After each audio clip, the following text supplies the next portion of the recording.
Joe Simpson as we get ready to go. Padres and the Braves, the middle game of this 3-game series. And time now for our Toyota starting lineups. Padres last in the majors in runs scored. Cabrera, X9, Gonzalez, the top three. Kevin Kuzmanov's had a good month, and he is second on the team in both homers and RBIs.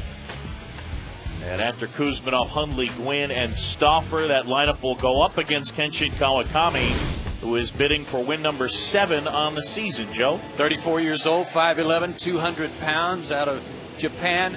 Third lowest run support behind Barry Zito and Aaron Harang in baseball. He's 6-9. He's gotten his ERA down under 4, down to 3.97, thanks to some great work in recent days. 2-4 here at Turner Field. He got beat 4-2 by the Padres on August 3rd, but pitched well, did not allow a walk in 6 innings. His 4 keys to success. This is no dragon tonight, so stay aggressive, pitch strong, get after these guys. It's not a tough lineup. First pitch of the game from the righty. In for a strike. Tim Timmons on the call.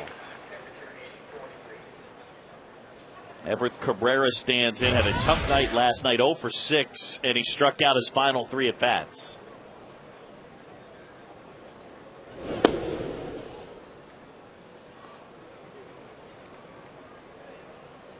Cabrera just 22 years old, Rule 5 pick from the Colorado Rockies. Got good speed, and the on base is solid at 352. The 1-1.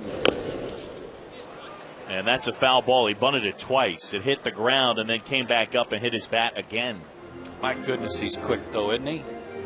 I mean, he about 2/3 the way down the line, he knew that he was going to have to pull up, and he still got down to first like a lightning bolt.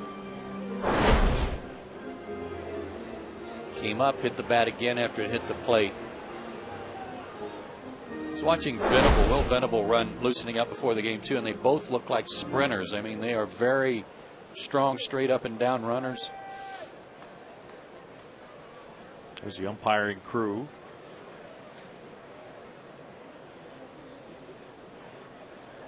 There's your crew chief out at second base, Rick Reed. He's been around a long time.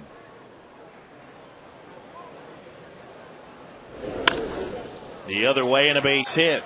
So Cabrera reaches to start the game. The leadoff man aboard in front of David Eckstein.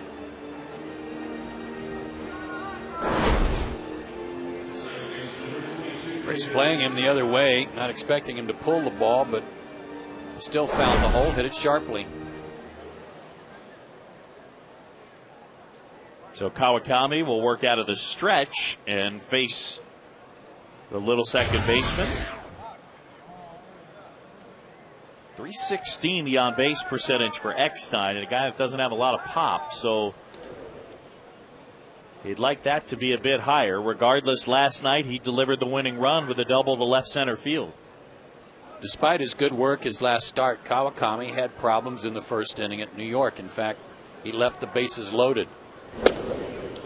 Had an easy second inning and then gave up a run in the third on 3 hits. So he got off to a slow start against the Mets despite the fact that he beat them.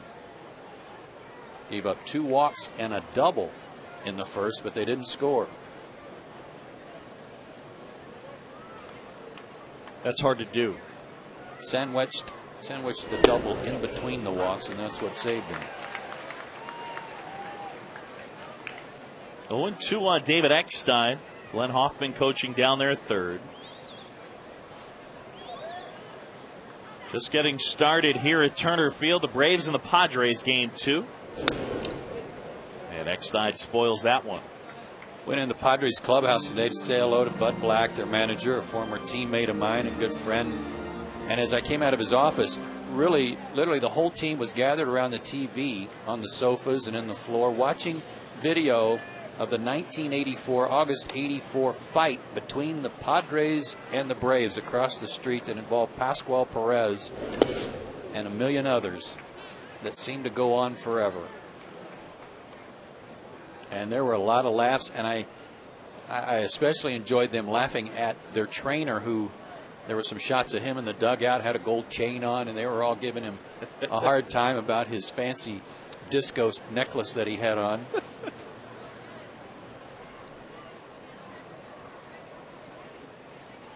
Cabrera back in. Everett Cabrera has swiped 18 of 21. He's got good speed, and he's done it at a high percentage, over 85% so far this year.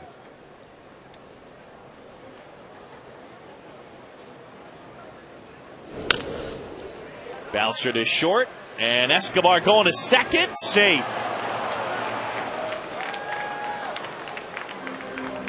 I don't know that that was a good decision right there, but the way he charged after that ball with his body angled, it seemed as though he was intent on going to second the whole way. Yeah, and he only had one play, and that was at first. He had too far to come to get Cabrera, and then couldn't get the ball out of his glove. And now I understand why was upset. He did beat the runner. That first angle proved it.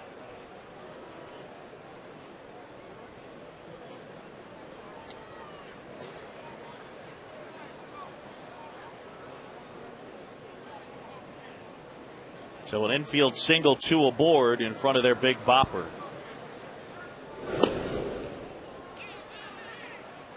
Take another look at that play from our high third camera angle, and this was perfect in terms of showing you the ball beating the foot to the bag.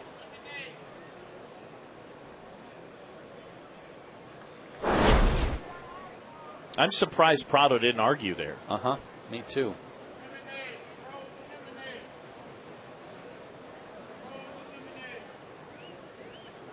Ball and no strikes on Gonzalez. Walked 3 times and homered last night.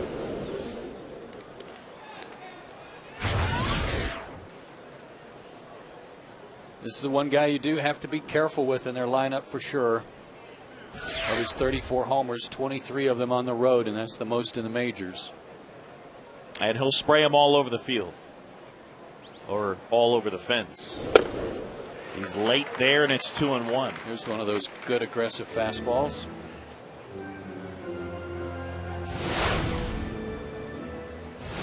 Time for our Radio Shack. What do you know? Adrian Gonzalez, 34 of the 115 homers the Padres have hit. And the only guy with a higher percentage of his team's home runs, Albert Pujols. Late again, that one at 91. Climbed the ladder a little. This is the home run he hit last night off Jurgens, and the other way.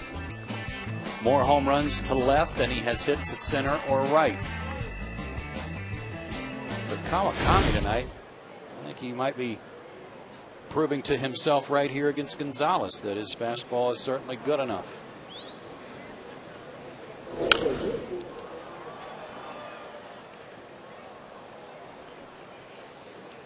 Late on that fastball.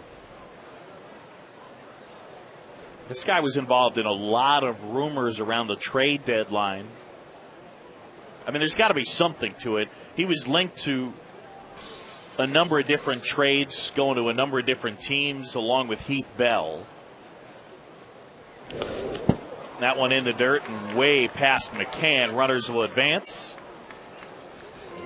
And a wild pitch. Tried to do too much with this fastball. He kind of overcooked it. And you can see it hit well out in front of home plate. Tough for Brian to get any leather on that one.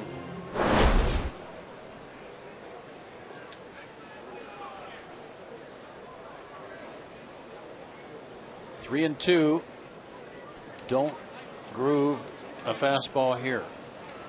Throw something off speed, throw it off the plate. If you walk him, so be it.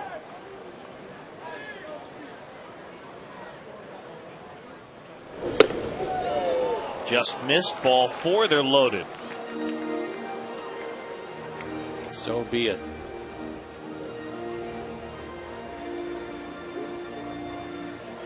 Headley's hit into 15 double plays this year, and oddly enough, that's only third on their team. Kuzmanov's hit into 22, Gonzalez into 20.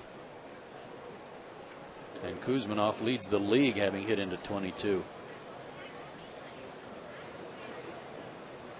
So Kawakami going to try and get something on the ground here. And a strike to Headley.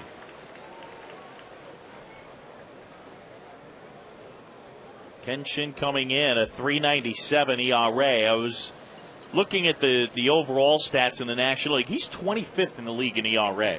No kidding. I mean, you consider for a 4th or 5th starter, I mean, you take that in a heartbeat. Sure.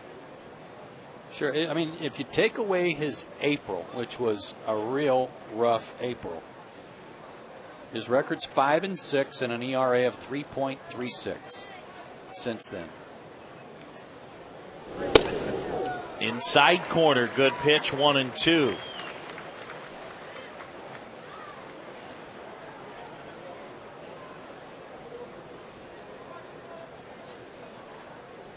Good strikeout to walk ratio, and the walks were a problem early in the year. He's cut down on those. Headley spoils the 1-2. They'll do it again.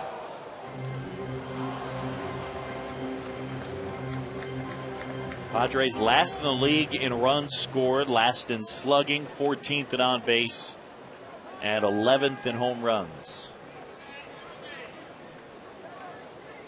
There was not a lot of offense here at Turner Field last night.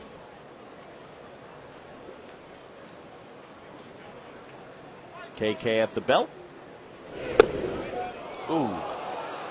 Timmons flinched a little on that one. Thought I saw him about to come up out of his crouch. Guess it was low. Remember, Tim Timmons missed that call last night on that pickoff at first.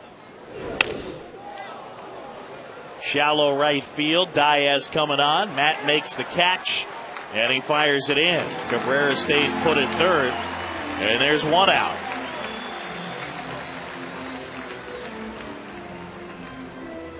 Matt Diaz is more comfortable in left field, but I'll tell you this, in right field, when he's got more ground to cover and a little bit longer throw to make, he gets rid of it quickly. He got to this ball in good shape, got in a good position to throw, in that he caught it over his throwing shoulder, and just getting rid of it quickly made Cabrera think twice about going. I thought he might try it. Cabrera can really run. He started off the game with a single. Eckstein followed with an infield single, a walk to Gonzalez, and with one out, here's Will Venable. Kawakami wants a new baseball. Will Venable, see the overall numbers, the son of Max Venable. He was a two-sport star at Princeton, 7th round pick in 2005 by these Padres. He was 0 for 5 last night out in San Diego. I mean, he just pounded the Braves around. 6 for 10, a couple of homers, and he walked twice. And was 3 for 3 against Kawakami. Yeah, last night 3 strikeouts in his 0 for 5. And time for our Lincoln player profile. Will Venable, last 24, slugging over 600.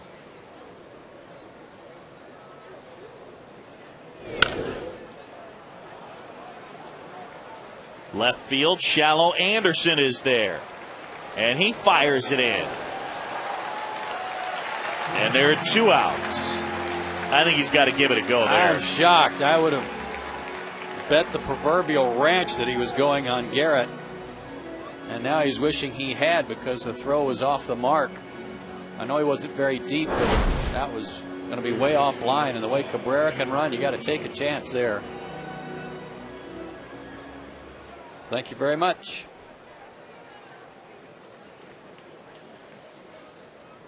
Chipper was doing his best to try to flag that down.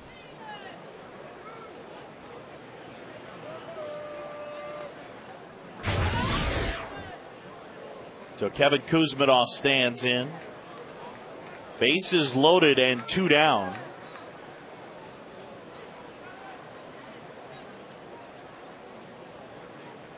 Kuzminoff, who started his career with the Indians. And speaking of bases loaded, he has the distinction of being the only player in big league history, first big league at bat, first big league pitch, hit it out with the bases loaded. No kidding. In 2006 and that was against the Rangers' Edinson Volquez. What a start that would be. Wow, he's going to get out of it, or it looks like he will. Church in, and he's got it. Leaves him loaded. Great work, Kenshin Kawakami. Walking the tightrope, and then gets 3 fly ball outs. Here come the Braves.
Starting lineups, and Matt Diaz in the leadoff spot.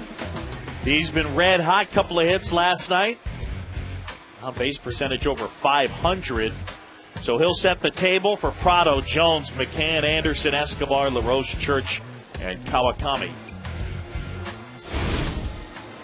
Tim Stauffer on the mound for the Padres. He's had a rough go of it lately. His last 4 starts, all losses. A 5.40 ERA over those starts. But his ERA for the year is 3.95, his manager told me tonight, because of lack of run support. The guy can't get a win, nobody to score runs for him.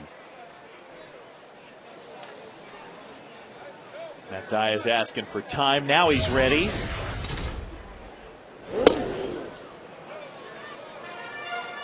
Four keys to success for him. His last 4 losses, those starts, total of 8 runs scored, 4 in 1 game.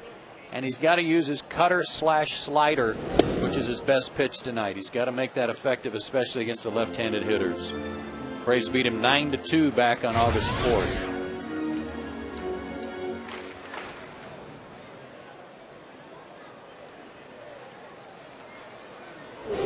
Slider down and away. Tim Stauffer, former first-round pick. Picked him in 2003 out of Richmond.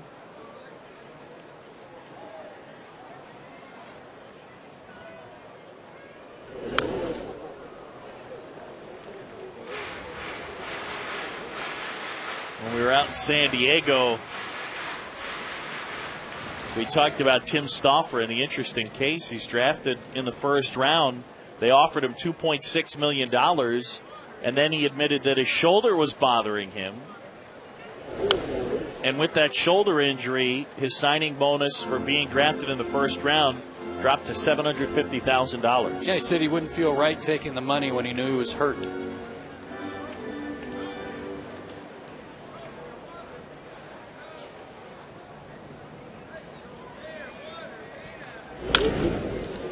Hit softly on the ground. Cabrera gobbles it up and unloads quickly. Diaz retired. Take a look at the defense for Bud Black San Diego Padres. Headley, Quinn, and Venable. Kuzminov, Cabrera, Eckstein, and Gonzalez. Stauffer and Hundley the battery.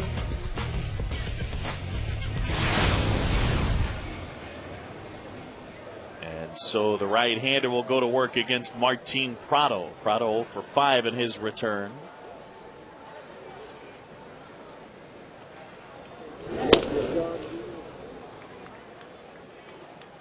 13, hit the ball hard a couple of times last night. Didn't have anything to show for it, but his return to the lineup after several days out wasn't that bad. Making contact. Maybe he can find some holes tonight. One of the things that'll be interesting to watch with Stauffer, he's gone 5 innings each of his last 4 starts. He hasn't gotten lit up, but he hasn't been great either. A liner to right and a base hit. So a 1-out base runner in front of Chipper Jones. Just to finish the thought, here are the pitch counts over those 5-inning outings: 92, 96, 108, 101. So he hasn't been very efficient. That's really been the story the last 4 times out. That tells me he's had a lot of guys on base. He's had to work out of the stretch a lot. Deep counts, as you said, walked a few guys, but he just hasn't had anything to work with. Speaking of working with something, let's see if some of the extra work for Chipper today pays off. Average down to 281. Terry Pendleton said tonight, standing by the cage, that one of the things they're trying to get Chipper to do is not bring his hands with him when he takes his toe tap and stride, and try to get his hands to work. Chipper can't feel his hands working correctly right now. I mean, that sounds funny, and here's some of the discussion they were having, but Chipper's hands just don't feel right. And if your hands, watching him take batting practice, to me, he was out of sync. You know, timing, he's got such a sweet swing. Everything works together. It's a little mechanical right now. He was trying hard to hit the ball, stay on the ball a little longer, hit it to left center, hit it right back at the batting practice pitcher. And the Geico quote of the game from Chipper: for about the last month, I've done as good a job as I can to miss every mistake. We were trained not to miss those mistakes, and right now, moral victory for me is a walk. That is saying something. The 3-0. And that one is high, and it's ball 4. Chipper wasn't sure. So he gets the moral victory. And 2 aboard with 1 out in front of Brian McCann. And Chipper, when I talked to him about that same stuff yesterday, he said, look, you get at least 1 mistake in at bat. And, you know, throughout my career and the way we're taught, you got to hit that mistake. You have to take advantage of it. And I just haven't done it. Well, his timing has always been so good in terms of the way his hands work with his stride and swing, that it's just a real weird circumstance right now to see him dealing with this. His last 41 at bats, actually 52, let's see, 41 plate appearances. He's got 11 walks, so there's a lot of times on base mixed in there. The breaking ball, and it's 0-2. Brian McCann, to a lesser extent, has been struggling with his swing. Hasn't felt great at the plate. But I think he's come through the other side of that now.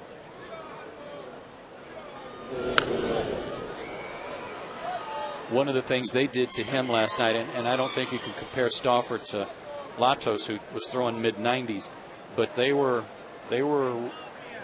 raising the fastball up above his hands, and he was trying to hack at it and couldn't catch up. Yeah, they would go belly button letters and then above the hands. Yeah. Fly out, strike out, fly out his first 3 at bats. Stauffer, 0-2. And that one is ripped to right. Well hit, on its way, and out of here. Brian McCann gets all over one, number 17. Braves up 3-0. How is that for a swing? Padres with the bases loaded and nobody out in the top of the first, and the Braves come back and get a 3-run jack from Mack.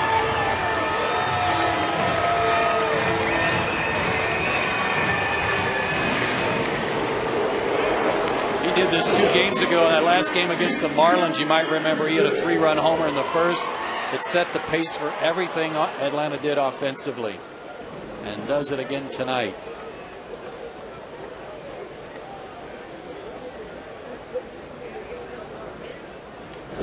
He got a pitch down and in. It looked like Boog, may have even been a breaking ball.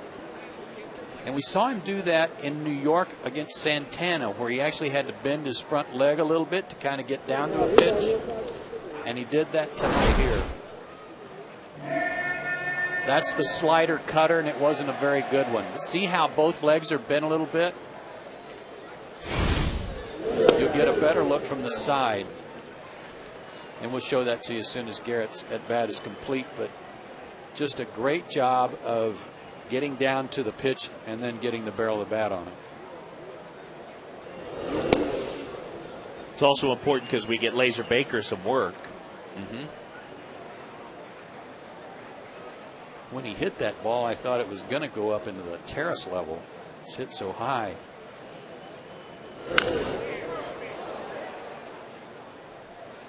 Here, take a look at this swing from the side and watch this front leg, because it will bend as he takes a stride. Instead of hitting against a firm front side, he gets to the ball, but he kind of bends it right there to make sure he gets down to it, and just golfed it out. Anderson into right center field. That'll fall for a hit. And 4 straight guys have reached for the Braves.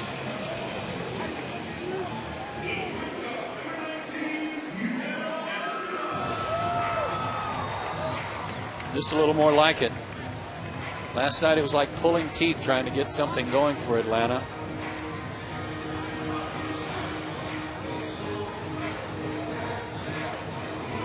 Darren Balsley out to the hill.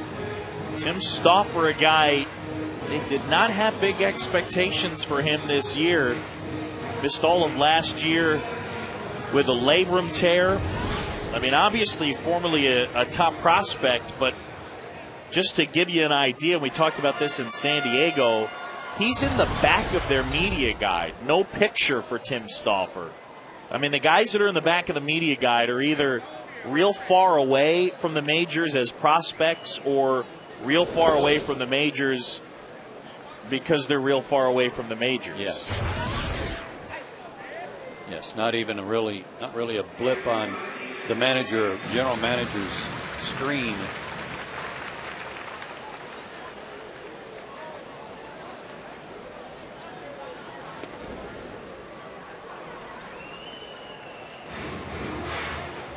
They've needed some help, though, in their rotation. And he bounced back strong from his shoulder surgery, like you mentioned. Peavy was on the DL. They had some other injuries that required dipping deep into their organization. Yeah, Chris Young is done for the year following surgery.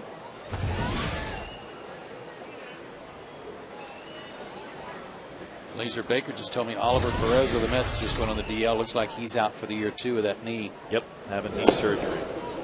How are the Mets looking? Gosh, it's an amazing thing. And then Jeff Francoeur, the torn ligament in his thumb. And as I understand it, for Frenchie, it's just a matter of how much pain can he tolerate, and he's going to give it a shot.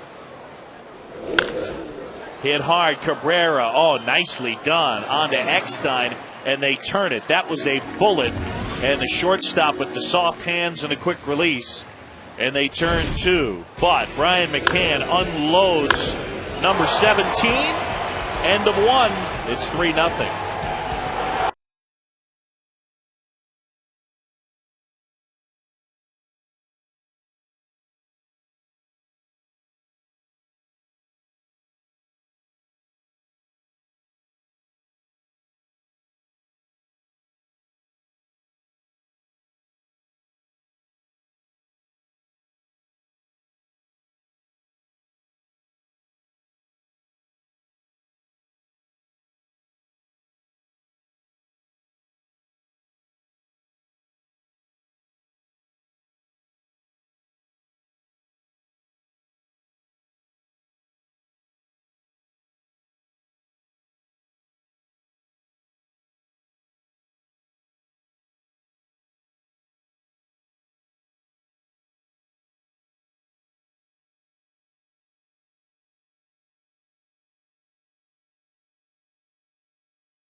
By Verizon Wireless, by Aflac, by Carrabba's Italian Grill, by Academy Sports and Outdoors, and by Dodge. Here at Turner Field, the news is good. Brian McCann, a 3-run homer. And the Braves lead it by that many. Nick Hundley up here. And Kawakami delivers a strike. Hundley hitting .216, 5 homers and 16 knocked in. Missed about 2 months with a bad wrist. He made some outstanding stops last night on some balls in the dirt to his right.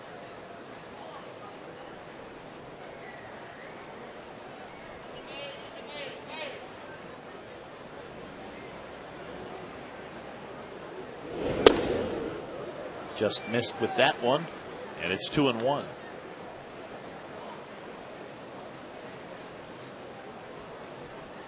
Man, who's going to cool off the Rockies? Braves and Marlins and Giants trying to make up some ground in the wild card against Colorado, and they just keep winning in spectacular fashion. I mean, Jim Tracy is a layup right now for Manager of the Year, isn't he? Got to be.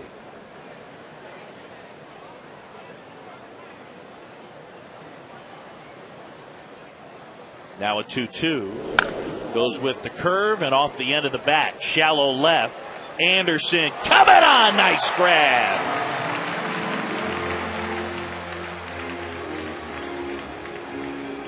Had to lunge at the last minute. Was able to grab it before it hit the turf.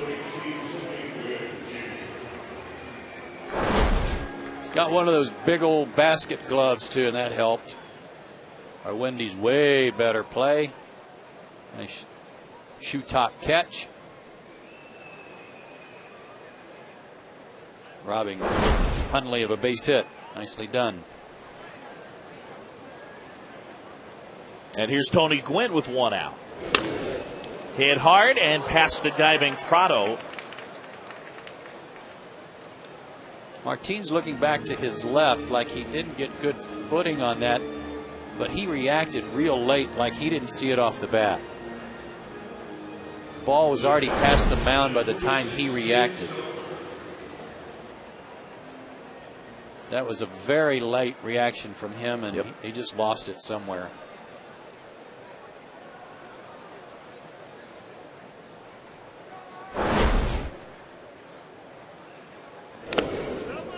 Stauffer tries to bunt, fouls it off. Every once in a while, even on a ground ball, a player will have a tough time. Be a fan in the stands that's wearing a white shirt, and it just lines up perfectly, and you can't see it real well. I don't know what happened right there, but I thought the exact same thing. I thought maybe that Kawakami had screened him with the way he followed through.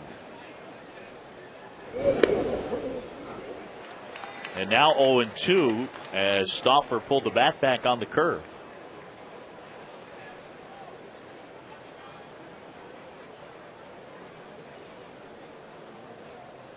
Braves leading it early on the McCann home run.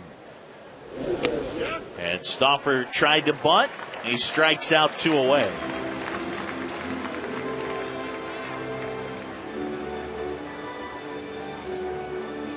Whatever Martine was looking at. Oh, maybe it was Jerry Springer. Maybe he lost Jerry Springer's shirt. It was his fault. That is probably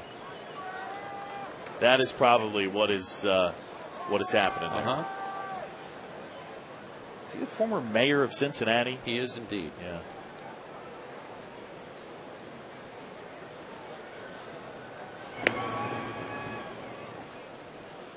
That show, I don't even really know.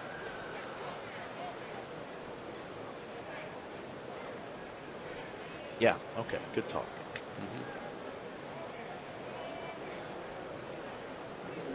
I think all you need to know about shows with that format is that the guy that was the head security guard on that show eventually got his own show. Right, Steve. Yeah.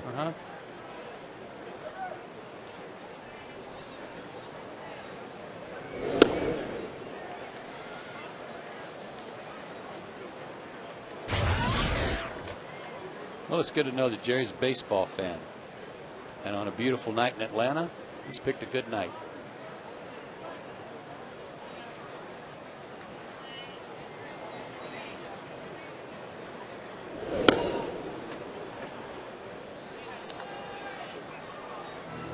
This is one of those spots where he has no interest in walking Everett Cabrera. Just can't find the zone, and it's hard to figure. There you go. You know, but it starts for pitchers. I mean, in Little League, you'll have your best pitcher on your Little League team, and all of a sudden he can't throw a strike, and you're wondering, what happened? Why can't he throw it over the plate? Just throw it over the plate, Junior. Right.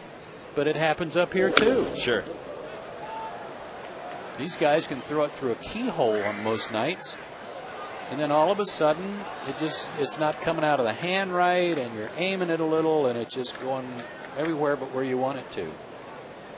And it's one of those deals where, I know I brought this up before, but a lot of times we will say he lost concentration, but don't buy into that a lot of the times. You know, he knows it's Everett Cabrera at the plate. He knows the spot. He's trying to throw strikes. I mean, he's at a loss, too, when he falls behind 3-0, would be my guess. Yeah. Yeah, especially on the 2-0 pitch, he wasn't trying to be tricky. He wanted to throw a strike, and if it's nowhere near home plate, you're thinking, well, what was that all about? I must have gripped it funny. Junior. Need little rosin, Junior. Great seats right there. Wow. Way high, overthrew that one, and 2 aboard with 2 outs. Time now for a money and energy saving bright idea from Georgia Power. Have your heating or cooling professionally checked to make sure it's operating properly. Go to GeorgiaPower.com for more energy saving tips. Georgia Power, a Southern company.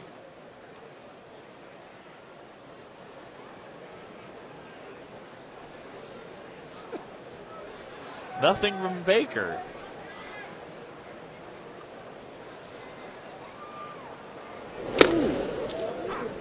Trying to play it down the middle tonight. David Eckstein 1 for 1. Didn't like that call from Tim Timmons. Isn't that funny? Kawakami walks Cabrera, and then he hit the first pitch to Eckstein. Eckstein's complaining. Out to short. And Escobar goes to second. That's the inning. No runs, a hit, a walk. Padres lead 2. We're midway in the second. It's 3-0.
The Braves on Sports South This is our team.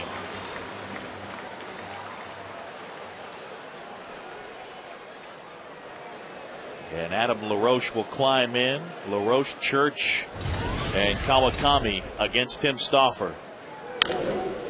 And a bouncer, fair ball. LaRoche trying to beat Stauffer, can't do it. Nice play, Adrian Gonzalez. That was a beauty. Had to throw from an awkward position too, and led the pitcher perfectly on this. Good glove work first, and then falling back to the turf, he delivers a perfect strike to Stauffer. He is a really good player.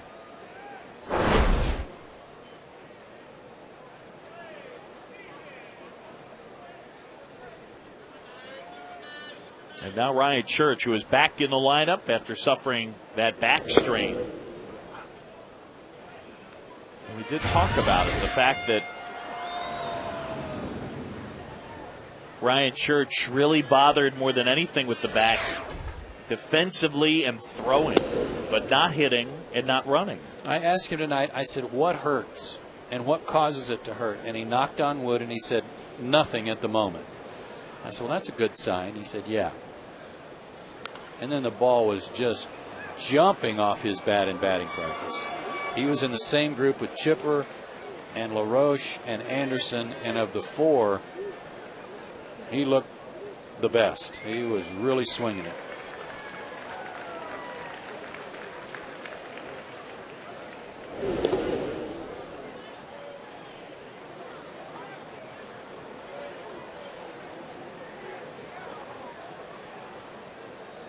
He does a good job in the leadoff spot too, because he can work the count, but having not played in several days, he's in the 8-hole tonight. Rips that one right center field. Gwynn on the go and makes the catch.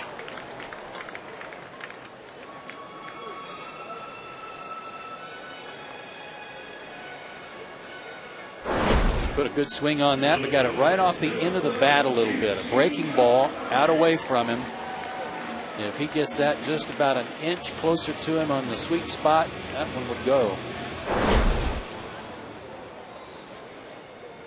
He was 6 for his last 13 before he hurt his back.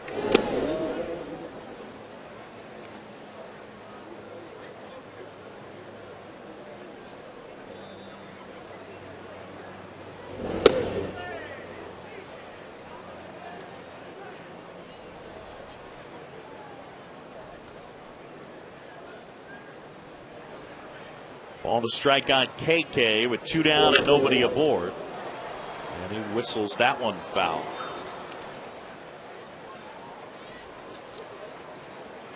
Brian McCann with a big 3-run homer in the first inning, and the Braves leading it. Check swing, did he go? You bet. Tim Timmons rings him up, and that's that. Braves go 1, 2, 3. We move to the third here in Atlanta, and the news is good so far.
Pollock and Randy Cross as well. Cassidy Hubbard will be the social media reporter, and you can Facebook and Twitter. That'll be a large part of the show.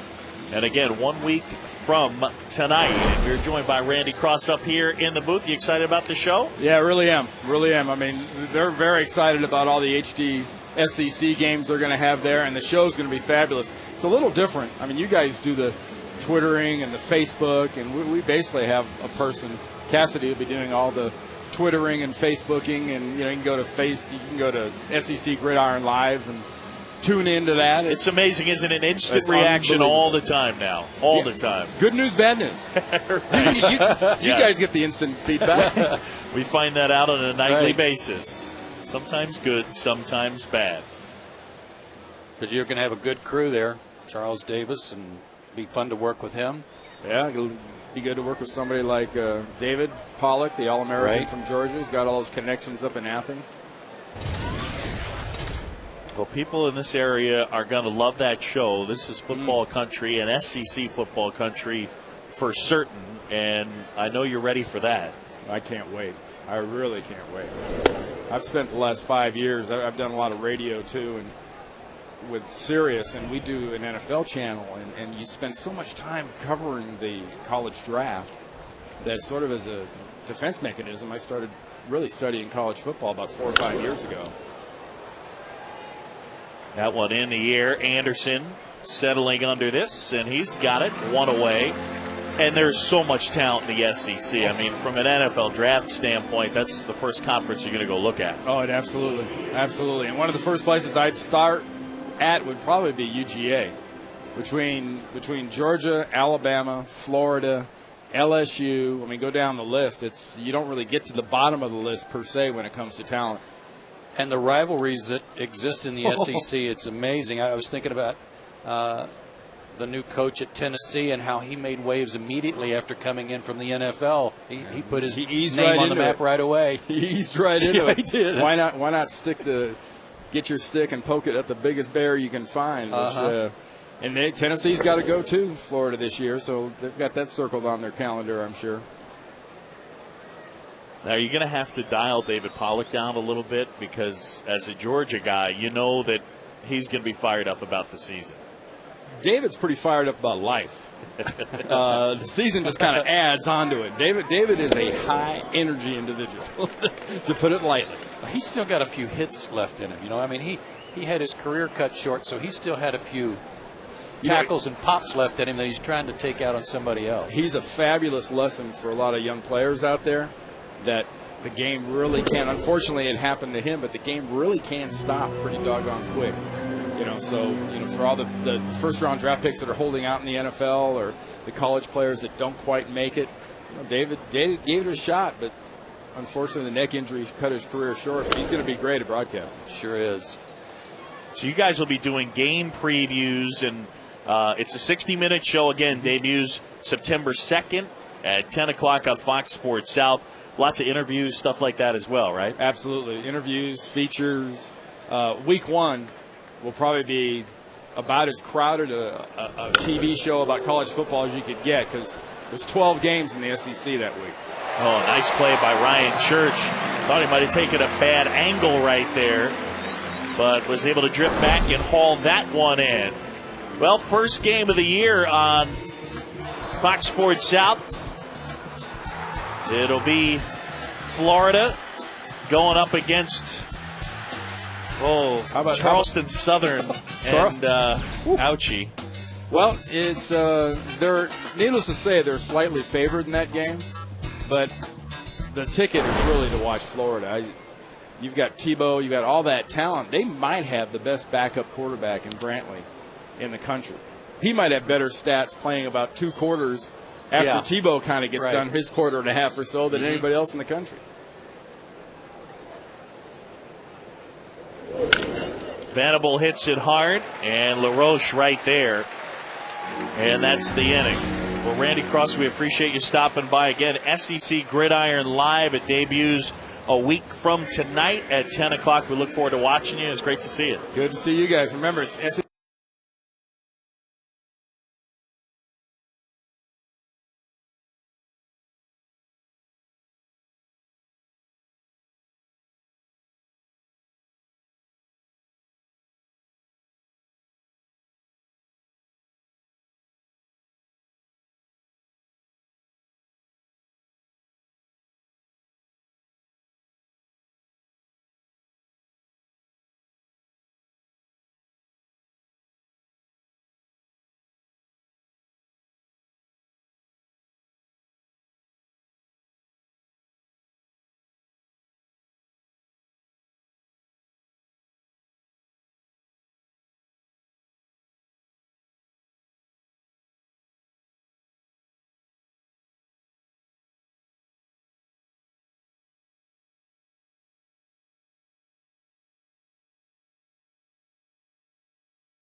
Matty.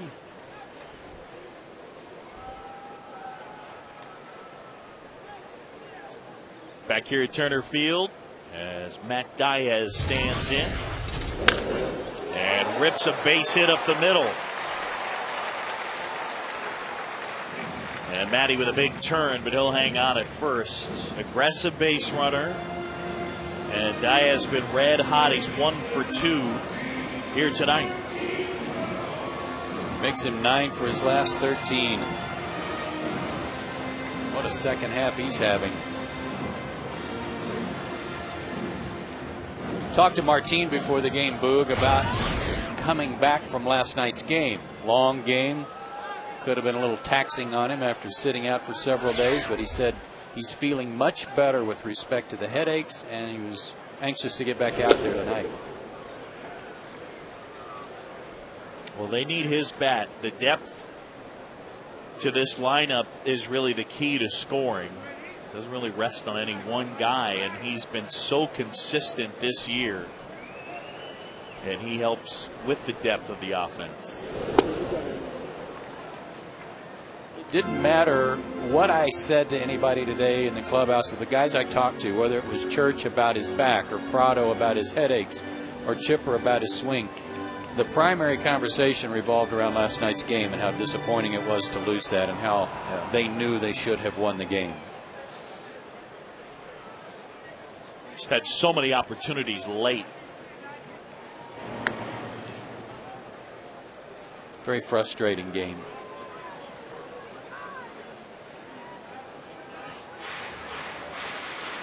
Play Prado the other way in the outfield. Gwynn shaded towards right center. And Martinez single to right his first time. Stauffer misses, 2-1.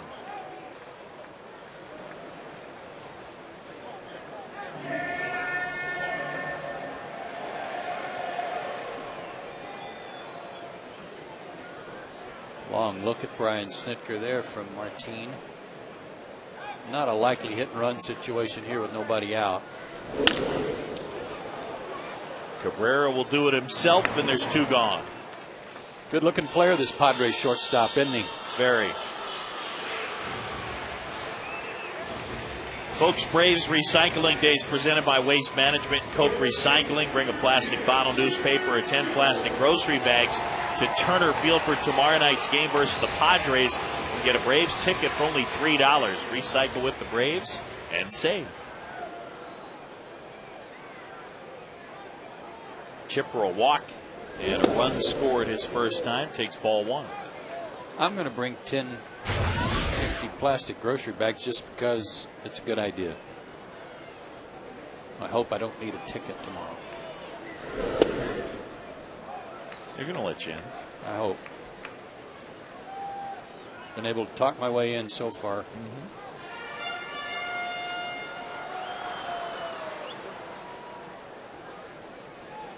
Chipper trying to break out of this slump. The count 2-0. And now 3-0. Aside from an at bat here and there where he's chased a bad ball on the first pitch, he's been seeing a lot of pitches. They've been very respectful of him.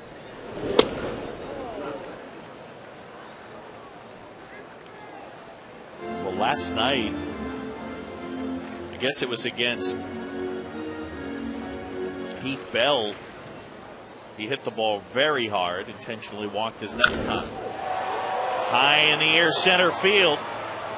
Just missed it. Got under that one, and Gwynn is there. And that's the inning. And you can see him just missed that one. We go to the 4th, 3-0.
Pretty sunset there.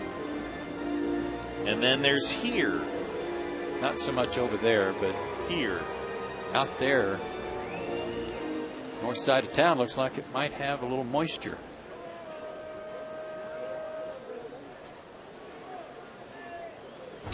As we like to say in the weather business, Boog, that kind of skirted us. Is that what we say? Mm-hmm.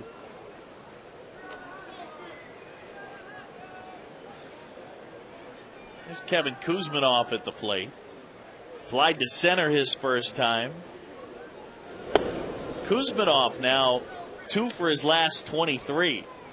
But he's had a good month.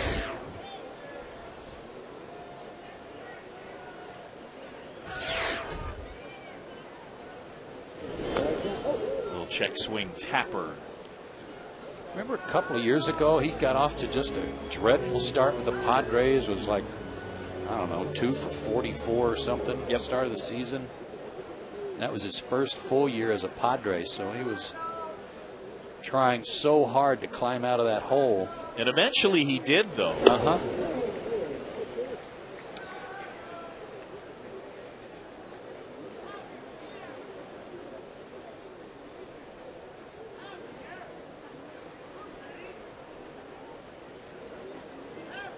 Yeah, he hit 113 in April of 07.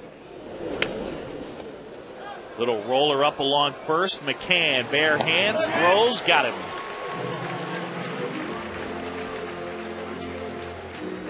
Brian did a good job there of not getting in a hurry.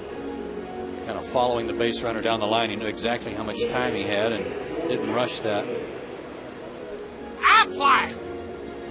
Aflac trivia question. Adrian Gonzalez needs 1 homer to become the second player in Padres history to record multiple seasons of 35 or more homers. Who is the other Padre? I got to go Greg Vaughn there.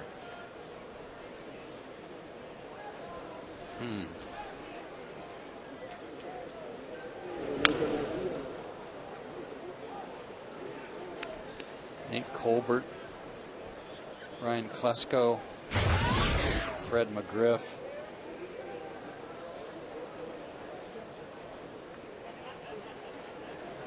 Freddie was so consistent. I don't know if he had.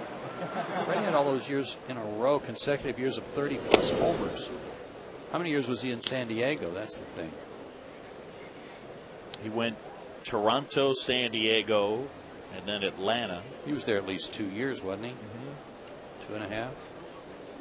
I'm going to go Crime Dog.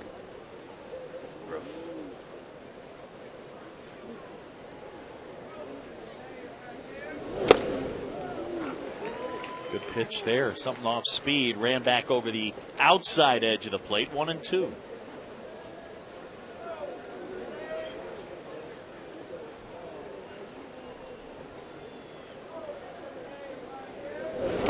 Oh, nice pitch. Big, slow breaking ball. And a strikeout. There's 2 away. Our Academy Sports and Outdoors leaderboard. And the Braves pitching well. Braves right there near the top. In fact, second place in quality starts. And the Rockies #1. Now, isn't it interesting, though, that you have to get down there to the tie at 67 to find a first-place team? None of the top 4 in first place.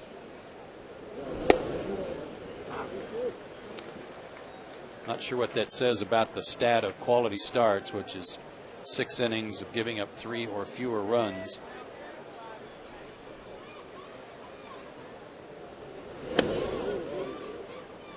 I mean, I think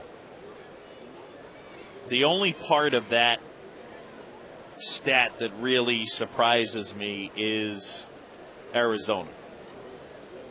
Because the Cubs' problem this year has not been the pitching, it's been the offense. Right center field, Church, good jump, good grab. And that's the inning Kawakami needed. Got him 1, 2, 3, and now 7 in a row sent down by the right-hander. Braves lead it.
your local Ford dealers, by Wendy's, by Texaco, by the Georgia Lottery, and by AirTran Airways. Back here at Turner Field, Braves leading 3-0 on a Brian McCann 3-run homer.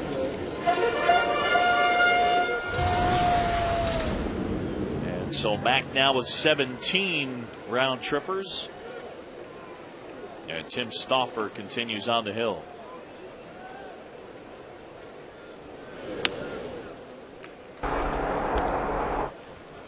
And our AirTran, how far did it fly? Home run. 371 feet for Brian. Ground ball to first.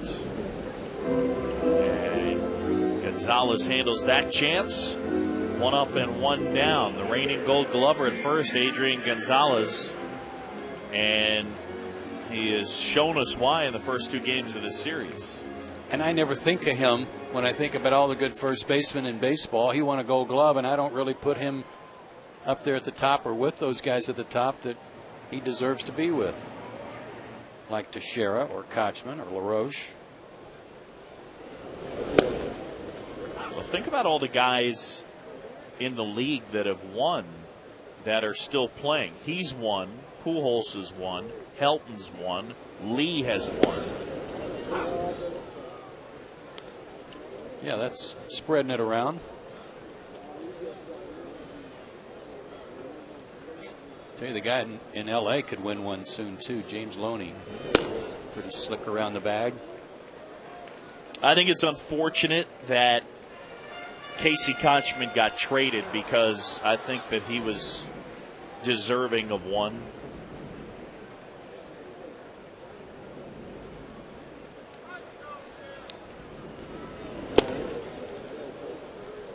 Two and two now. Adam LaRoche has made one error this year, but it wasn't with Atlanta. Just one.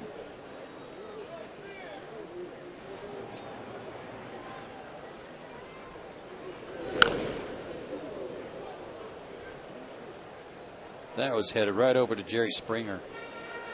Too bad it hit the screen right in front, but he was ready.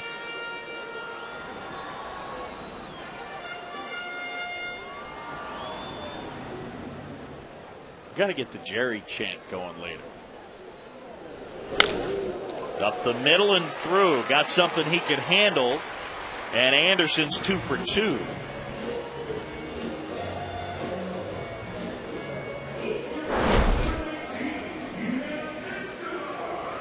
One of the things that it seems Stauffer's tried to do tonight is run a 2-seam fastball away from the left-handers. And one of the keys for his success tonight, as I wrote in the beginning of the game, was his cutter slider, which is a good pitch, and one that Buddy Black says is really his best pitch, and he hasn't used it tonight and may not have a good feel for it. Maybe he's staying away from it for that reason.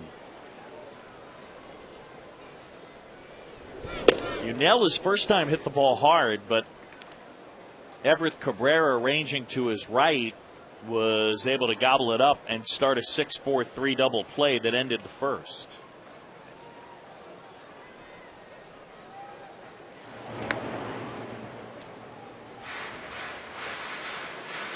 A lot of clouds over the stadium, and just a little tiny hint of pink, sort of pink hue, if you will. And the air is freshening.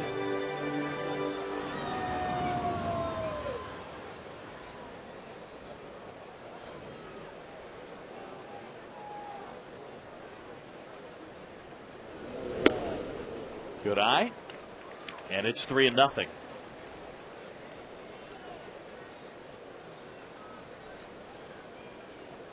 Phillies lead the Pirates 1-0 in the 5th. Marlins and Mets tied at 2 in the 4th. That's Josh Johnson on the mound for Florida. Mike Pelfrey going for the Mets. First game Friday night in Philadelphia. Tommy Hanson against Pedro Martinez.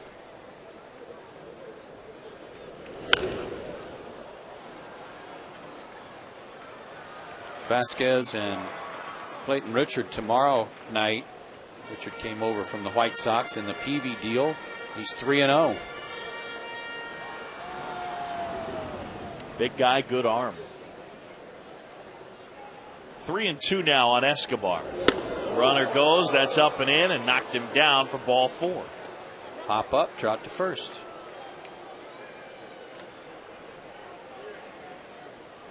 And with 1 out, 2 aboard, Braves threatening. And the always menacing Aflac Duck will race across the screen. Adrian Gonzalez needs 1 homer to become the second player in Padre history to record multiple seasons of 35 or more homers. Who's the other? I'm sticking with Greg Vaughn. I'm going with Fred McGriff.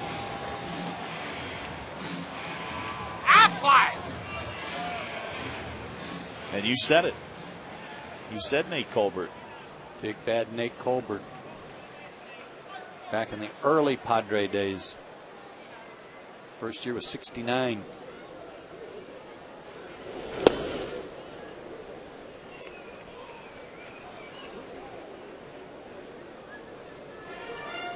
Boy, did they have some lean years. There are a lot of expansion teams that have struggled to finally get to a place of even to compete for a postseason berth. But my goodness, year after year, they were fighting to not lose 100 games for so long. Yeah, they were bad for a long time, and then eventually 1984. Ball goes through Bull Durham's legs, and they go on to the World Series, lose to the Tigers. A very good Tiger team.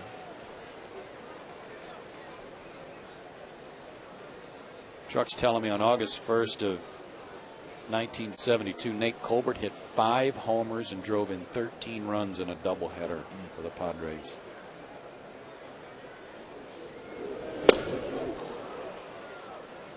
Adam down on strikes, so Stauffer with his second punch out of the game, 2 away. And Ryan Church up to hit. Braves leading 3-0, bottom of the 4th.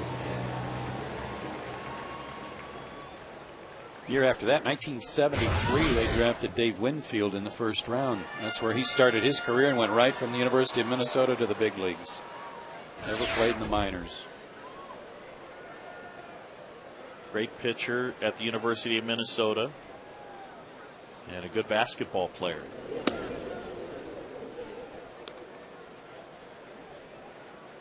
I played against him in the College World Series. When he pitched, he beat us 1-0 in the first game that we played that year. Wow. And what do you remember about him as a pitcher? Throwing extremely hard.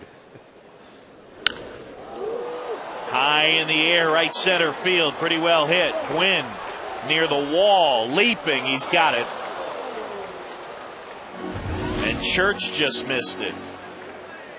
That's 2 he's gotten a good piece of. Braves leave a couple. Ryan Church got a good piece of the bat on it, but the park held it. It's 3-0 Braves.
The fifth, Kawakami at times has lived dangerously tonight, but hasn't allowed a run. And Brian McCann, a 3-run homer in the first. That's really the story in this one.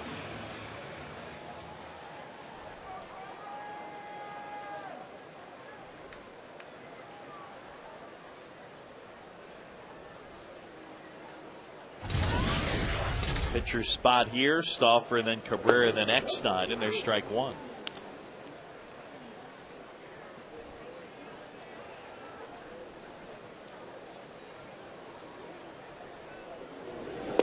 Joe, we need one more person to join our Facebook page, and then we'll be at 18,000. No kidding. Yeah.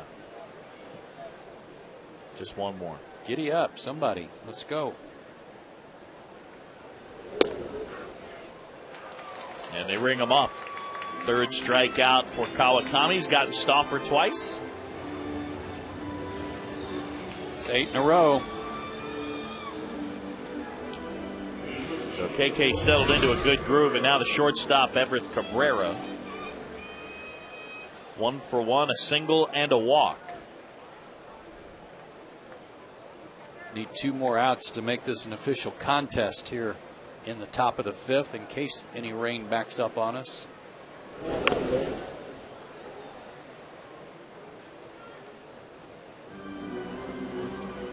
If this guy can perfect his bunting ability, he'll be a huge leadoff weapon. Well, I was going to say, he's fast when, he semi-squared to try and bunt for a hit there. You know what I mean? He's not worried about racing out of the box. He knows if he gets it down, it's a hit. Good curve, and it's 0-2. One of the best bunting teachers I ever had or listened to was Maury Wills. And he always professed that if you're hitting left-handed and bunting for a hit down the third base line, there's no reason to run out of the box. Take your time and place it perfectly, either on the line for a base hit or foul.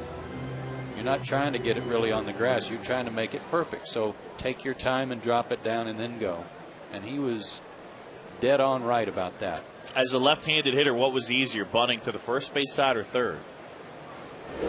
First for me. LaRoche, Kawakami, and there's 2 down. Yeah, you can't half step on that. Even on a ground ball there, the pitcher's got to get there quick and beat Cabrera to the bag. But it was always easy because it was easier because you were running out of the box anyway. That's where the term drag bunt. You're dragging the ball with you.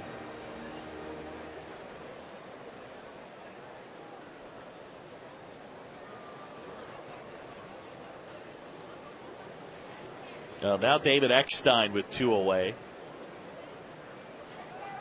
3-0 game at Turner Field. And Eckstein 1 out of 2. He's kind of the classic underdog story.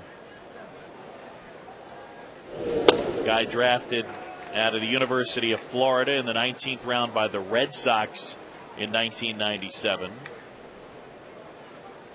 Where's Tex? I'm sure he's delighted with that. He's the guy, though, that he's like the real good player's kid brother that you had to let play. Right. Because he always came to the park with the big brother who was an awesome player. And nobody really wanted him on their team because he was too little. And then all of a sudden because he was playing with kids older than him all the time, he got pretty good. That's who he reminds me of. Absolutely. He walked on at Florida, 19th round pick, placed on waivers. Angels claimed him off of waivers in 2000 and then won it all as the shortstop in 2002. They let him go. And then World Series MVP for the St. Louis Cardinals. Church glides back. He's got it. Kenshin Kawakami has now retired 10 straight San Diego Padres. Middle of the 5th from Turner Field.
John Shelby, Joe Simpson, and Kenshin Kawakami at the plate. He's been real good on the mound. He settled into a nice groove, set down 10 in a row, and takes strike one from the right-hander.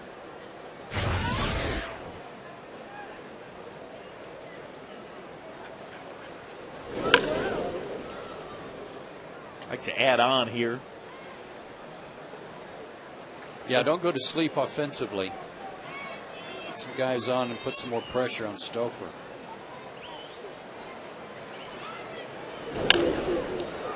On a bounce, long throw, Cabrera in time.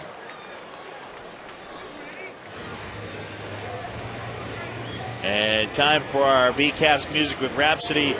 Know your music getting from Verizon Wireless. What Braves player listens to Beanie Man on his wireless phone? Beanie Man, huh? Yeah. Beanie Man. It's not like SpongeBob type music, is it? I don't know. I mean, animated feature. It's Beanie Man. It's rap. Reggae rap, I'm told from the truck. Oh, man, okay. I stand corrected. Or informed would be a better term. So it's probably Beanie Man. Yes.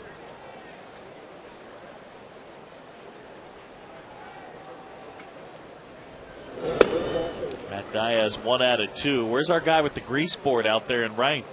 I don't know, but Matt said that he was aware of it because he was playing right field last night. So he saw the signs. He just hadn't seen all of them until he had gone into the tunnel to get his bat. Well, he's in a tunnel right now. You talk about just seeing nothing but the ball. Hitting Fool. Hitting Fool has another knock. He's 2 for 3 tonight. Hanging breaking ball out over the plate. There was the guy last night. Matt saw all of these as we were running them up there, about what were there, 4 or 5 of them for every at bat. Yeah. We're setting up that Brock Lesnar Matt Diaz MMA fight. No contest.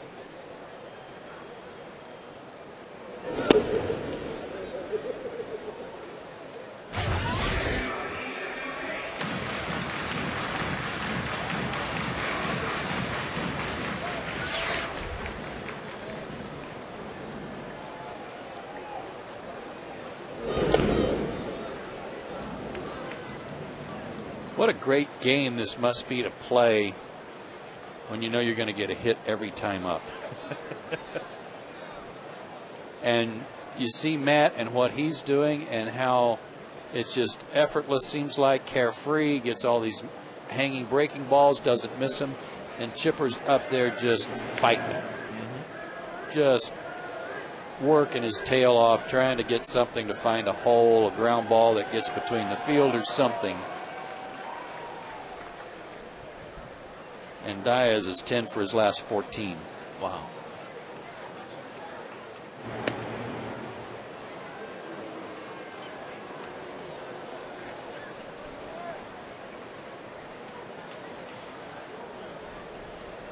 One out with a man at first. Braves lead 3-zip. McCann, a first inning 3-run homer. And runner on the move. Martin pushes it foul.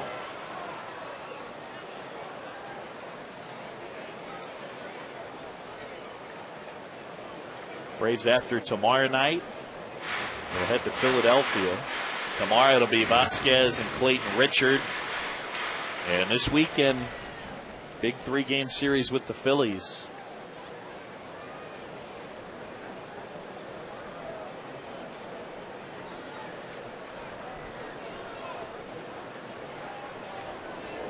Matt running again, pitch in the dirt, throw to second. Wow. Nick Hundley, the dig and the throw, and he guns down Matt Diaz. That was impressive. Did you see where he threw that from? I mean, it was like an infielder charging a ground ball. Look at the ball in the dirt, and then he sidearms it right on the bag. He wasn't even sure he'd actually caught the ball. That's some impressive defense from the Padres catcher for the last game and a half.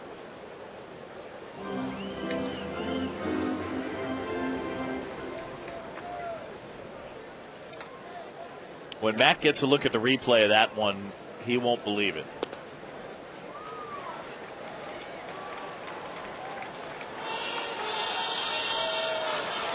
Prado walks. It'll bring up Chipper with 2 down.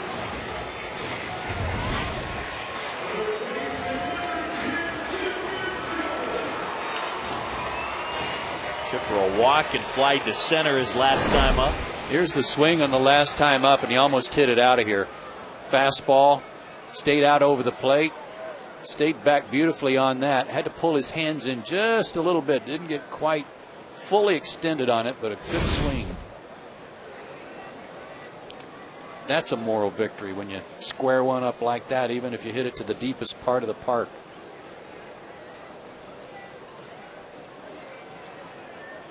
I thought he hit the ball pretty hard off Heath Bell. I mentioned that earlier last night. He did. Flied to right.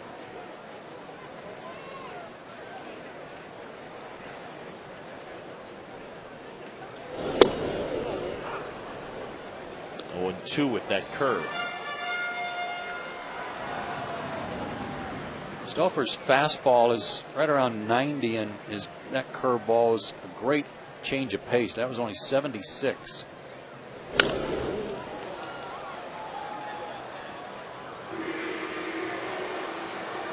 Here's a little something, though, that I've never been able to figure out against better hitters in the game, like Chipper. You get ahead of them 0-2.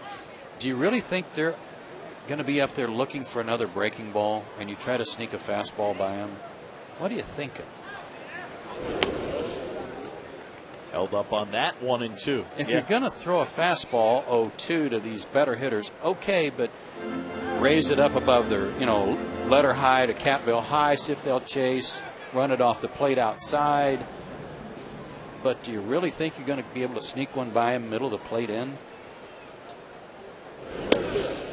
He went curve there, missed away, now 2-2.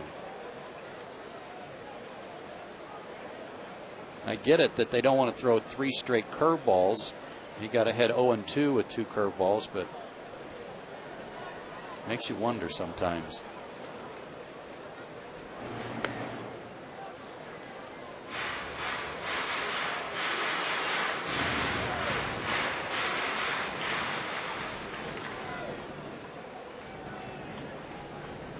McCann hoping Chipper can reach, and he just got a piece of it right there. Okay, go back to that swing if we can, because that's one of the things that Terry Pendleton was talking about. He said it's like if somebody had a hold of the back of Chipper's belt and just started pulling him away from the plate. That's kind of what's happening. It's like somebody standing behind him and kind of pulling him back on his heels where he's coming away from the plate and having to take his hands with him and hitting too soon. There was a perfect example of it. Reaches out, and that one lined and caught out of the air. Kuzmanov. And Chipper retired. Braves leave a man. We're at the end of 5 here in Atlanta, and it's 3-0.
Acosta on that one.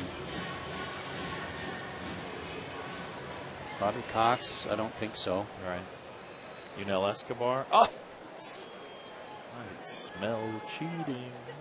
No, I was just guessing. Bouncing back from Nate Colbert.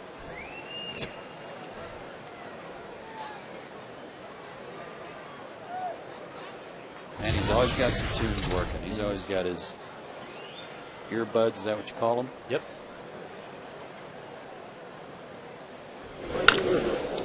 That one ripped out to center field, and Church will retrieve that one as it bangs off the wall, and the double for Adrian Gonzalez. That's what you need to add to that 3-run lead. It's nice, but it was certainly nice in the first inning. But you can't just sit on that. This guy likes the ball away from him, as he proves again here.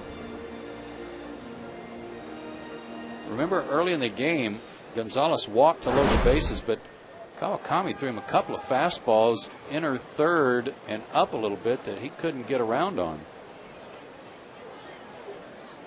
Chase Headley 0 for 2.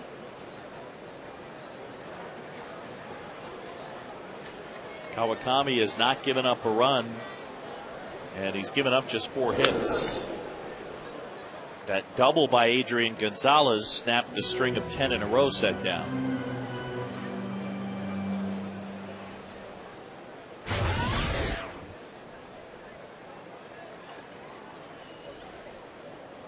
You would have liked to have seen that pitch in a different spot, but still the idea of being aggressive with a 3-0 lead you're in on, right? Yes. Well, no question. He's pitched great since the first inning. I mean, that's the spot where you don't want to walk Gonzalez. Right. Make him hit to get aboard.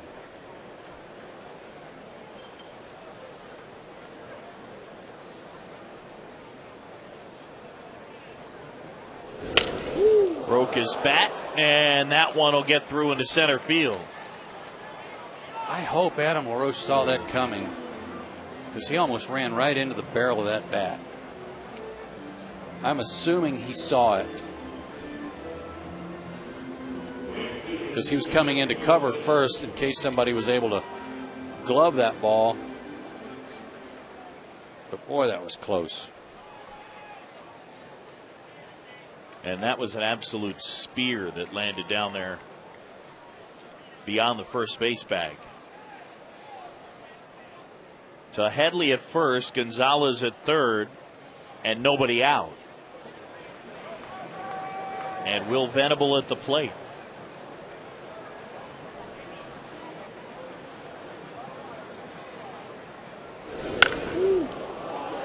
High in the air, right center field. Well hit, long run Diaz. Matt back, and it's off his glove.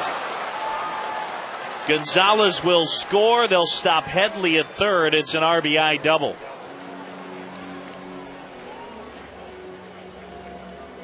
Of their young players that we've seen so far, Boog, including the series out in San Diego where Venable tore the Braves up, and including Cabrera, I like this guy as much as Cabrera. He is a good-looking player.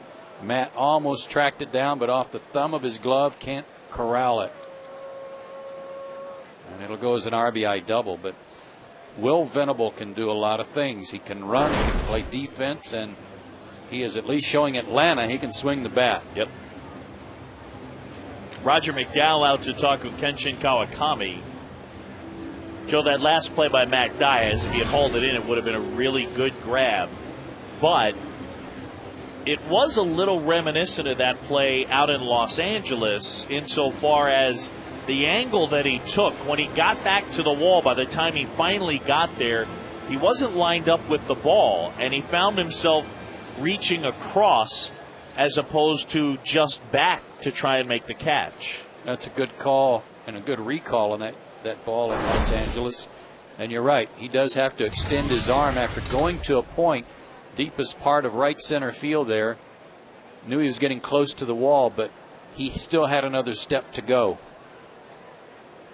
to make that catch.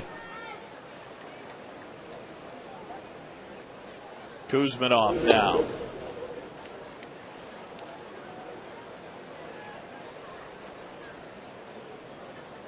Got to get this guy second and third and nobody out.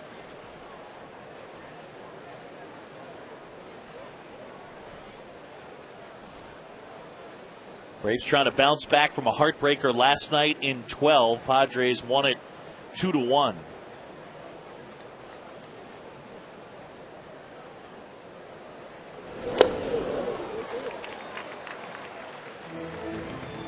Kinchin says he doesn't throw a split finger pitch, that it's a changeup, but it has kind of the movement of a split finger and more or less the velocity, because that's not a fastball, but it was 86 miles an hour. It's a little bit of a tweener pitch.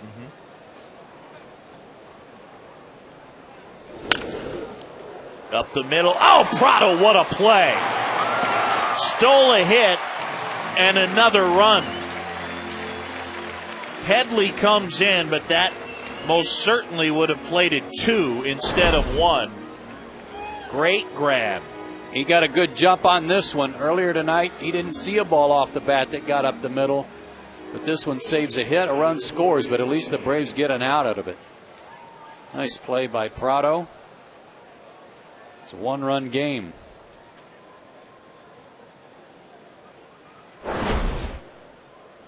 So Prado, a great play. And the infield comes in with Nick Hundley up here, 0 for 2.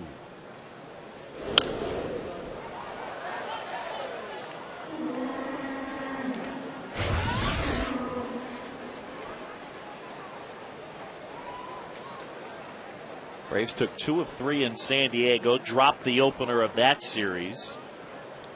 And it was Matt Lato starting the opener in San Diego. Liner out towards left center field, and that's going to be extra bases. Venable in to score, and Hundley is thinking about 3, but he'll stop. And just like that, we're starting over a 3-3 game. Well, we kept talking about the offense and how they couldn't sit on that 3-run lead, and this is why. Nick Hundley was a second-round pick in 05. He got to the big leagues quickly out of the University of Arizona. And what a nice swing there as he kept his head right down on the ball and ties the game up.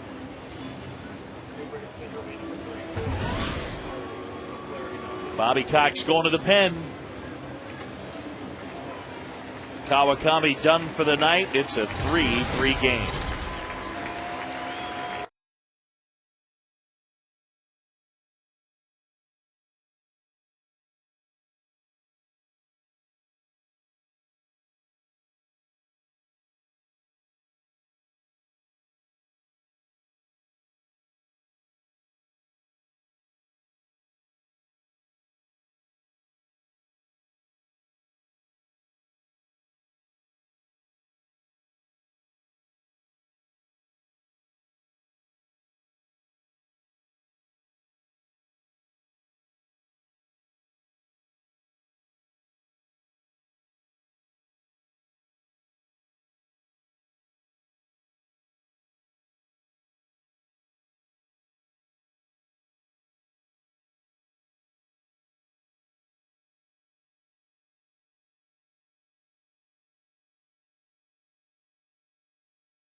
Base hit to Gonzalez leading off the inning. It was amazing how fast they tied this game up. By the way, Will Venable with his double this inning, his last 6 hits have all been doubles.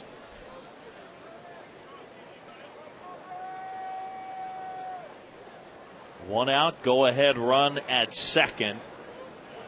And Tony Gwynn at the plate, 1 for 2 with a single to center. Bell tips that one into McCann's glove.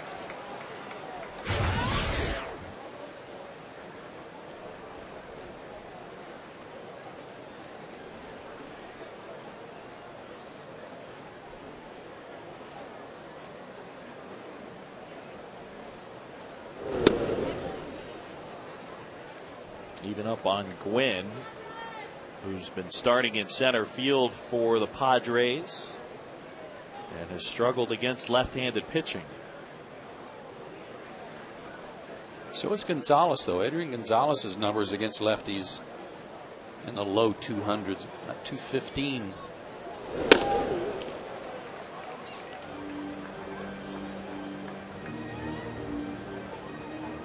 Two and one now.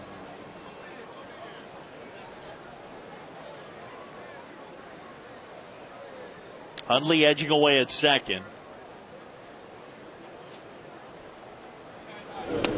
Check swing. Did he go? Appeal to third. Nope. Jeff Kellogg.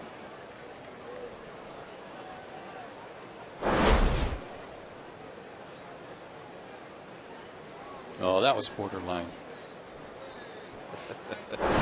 Okay, maybe not.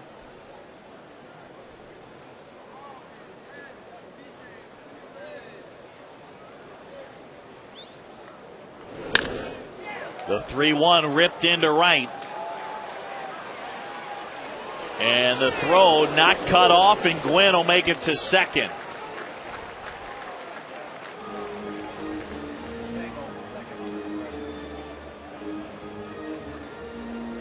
Adam LaRose was ready to cut it off. Good throw from Matt Diaz, a cuttable throw. But if there was a call to cut it off from Brian McCann, he didn't hear it, or it didn't come. And Glenn Hoffman, the third base coach, was very late in holding up Hundley. So that may have influenced Brian in not letting him cut it off, because he wasn't sure if he was coming or not. See Hoffman run way down the line. I mean, I was watching him the whole way. He was barely giving him a signal. Yeah, I mean, it wasn't like he held up a stop sign. It was kind of stuck his fist out. He just kind of stuck his fist out. He just sort of kept dropping and dropping, and then. They are 4 for 5 with runners in scoring position this inning. Luis Rodriguez will pinch hit. So Bud Black will use the switch hitter.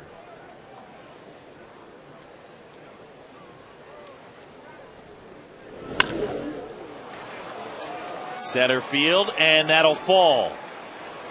Coming in to score is Hundley. And the throw gets away from McCann. Here comes Gwynn. He'll score.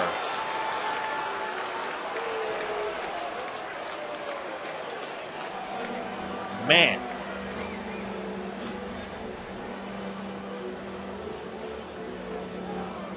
Brian Church unleashed a terrific throw.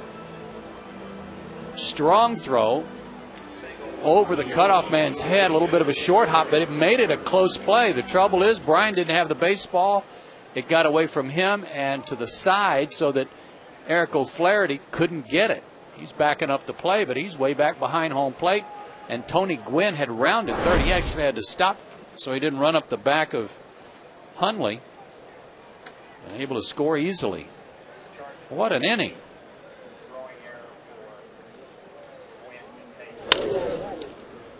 First base, LaRoche will do it himself. And Cabrera retired. There's 2 down.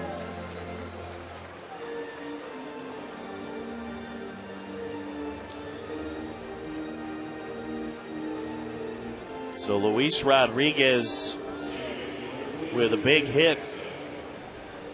RBI single. It's a 5-3 game. Man, this thing is turned around in a hurry. End of 5. The Braves were leading 3-zip. Kawakami took the hill, having set down 10 in a row. And now it's 2 outs, a man at third, and the Padres lead 5-3. Just a wealth of runs for San Diego, and backing up Stauffer because, as I said, only 8 runs total scored for him in his last 4 starts.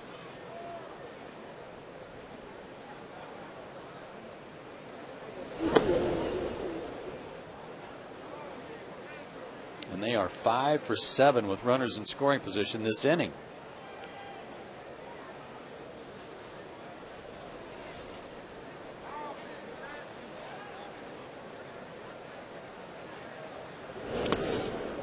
Nice dig by McCann.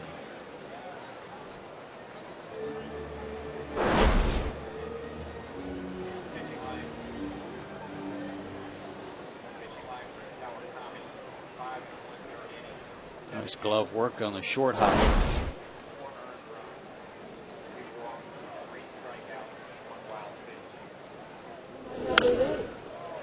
This line on Kenshin Kawakami, when you look at it tomorrow or before his next start, it's going to look like he didn't pitch well at all. Because 5 1/3 innings, 7 hits and 4 runs. But all 4 runs and 4 of the 7 hits came this inning.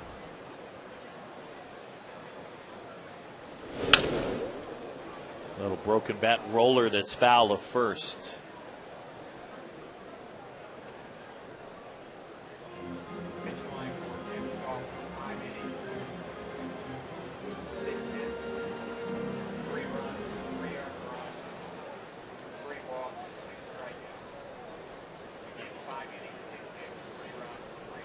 So Kawakami right now on the hook for the loss.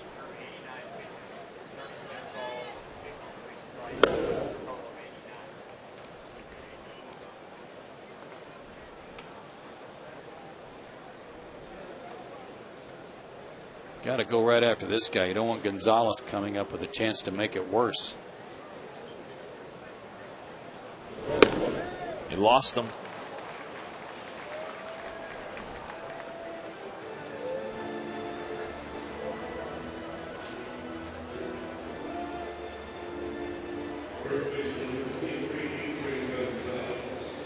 But as you mentioned, the good news in this spot, Adrian Gonzalez has had a woeful time of it against lefties. Just .215, is on base .318, and Joe, he slugs .341 against left-handed pitching.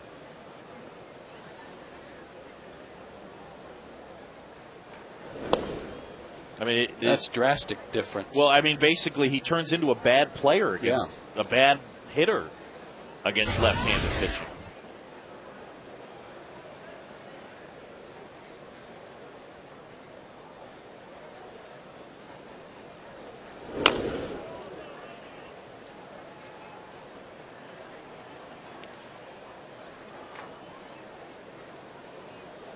Adam Russell is in their bullpen. Looks like he'll come on and work the bottom of the 6th.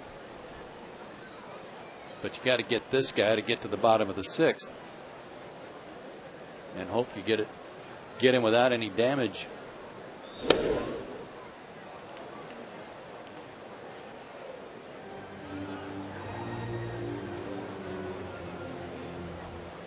Three straight hits, a ground out. 3 straight hits and a ground out.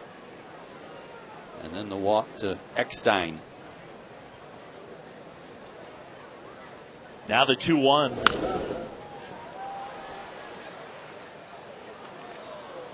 Even up on the first baseman, who's walked, flied out, doubled, and scored.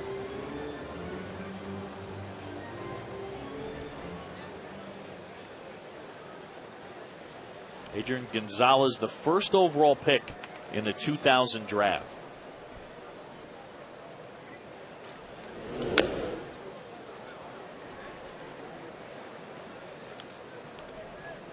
Yeah, it's not like he was born and raised in the Padre organization. He's moved around he did move around quite a bit his first couple of years in pro ball. Went from the Marlins to the Rangers to the Padres in a pretty short amount of time. Slash to left, Anderson. couldn't make the grab. Run scores, RBI single, and it's 6-3. Jeff Kellogg on that call. Looked like he made the right call too, Boog. Looked like Garrett did everything he could to get there and then made the stab at it. It was a short hop indeed.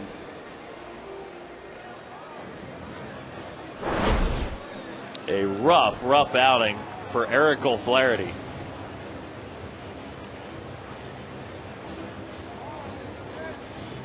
And Bobby Cox will take the baseball, and Peter Moylan is coming in.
Rodriguez, and then on a short hop that McCann couldn't handle, and an error was charged to Ryan Church, and another run scored. Our Georgia Lottery hitting the jackpot. It's the third time this year the Padres have scored 6 runs in an inning. That's the most they've scored in any inning this year.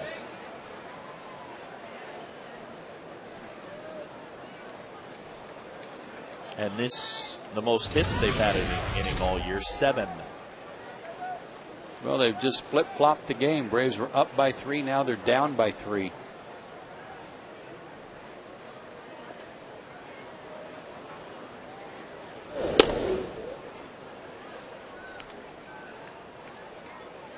And it's time for the AT&T call to the bullpen. Bobby Cox summoning the right-hander Peter Moylan. Yeah, this is not an inning that you normally see Peter work, the 6th inning, but Bobby's got to stop the bleeding here. Put an end to it. Rough outing for O'Flaherty.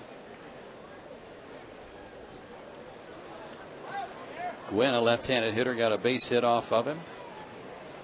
And so did Gonzalez, a lefty.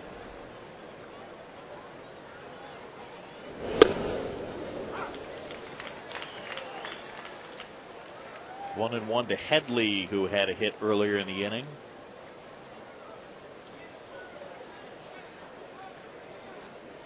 This inning's just kind of sucked the air out of the ballpark, huh? No question.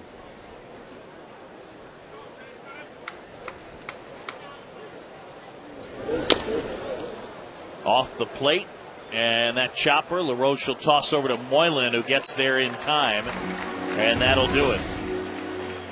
Padres, though, score a season-high 6 runs in the inning and lead at 6-3.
sixth were it not for the great play by Prado off the bat of Kevin Kuzminoff. Nice diving stop.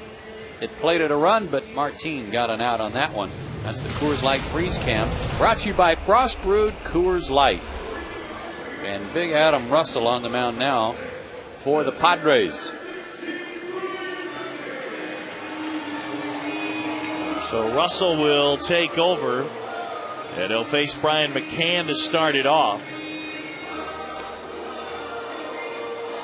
The numbers at AAA, short of a strikeout an inning, an ERA around 3.5.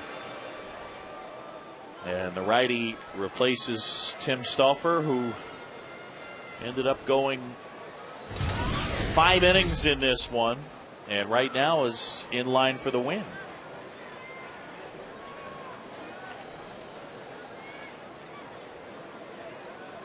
.68, 255 out of Westlake, Ohio. Came from Chicago in the White Sox in the PV deal, sending Jake to the White Sox.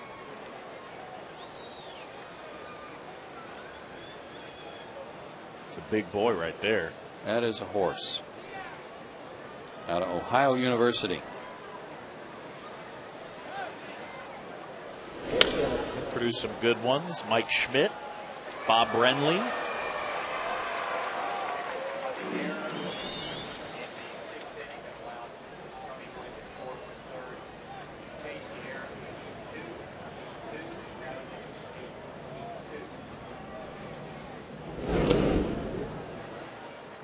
Changed the scoring on that play at the plate where Church fired home as Hundley came in to score. And then when Gwynn came in to score, they've charged McCann with an error as Bryant goes down on strikes. Normally, I agree with this when an outfielder gets all the time getting charged with an error when they don't come up with the ball cleanly. But this was a short hop, it looked like to me. That was not on the fly. Bryant thought he had the ball and didn't. I guess they're blaming him for not recovering quickly enough on what looked like a short hop.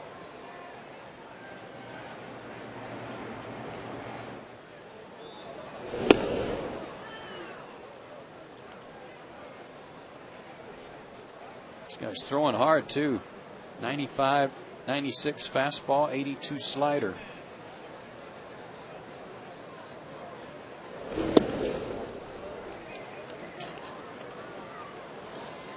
He's a big guy, and he is a little itty bitty glove. If you told me that that was a souvenir glove, I'd say, yeah, okay. Is it little, or does it just look little on him? It's a good question. That looks like a Wilson A2000. Sure looks small on him. Left field, and Headley makes the grab. Folks, don't miss Labor Day weekend at Turner Field following the game Sunday, September 6th. Singer Matthew West will perform a live post-game concert presented by Mississippi College. Concert is free with tickets to the game. For more info, visit Braves.com/Matthew West. That'll be fun.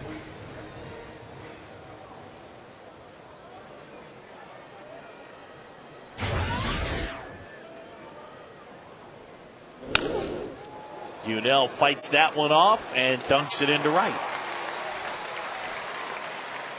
Really got jammed, but it shows you how strong he is.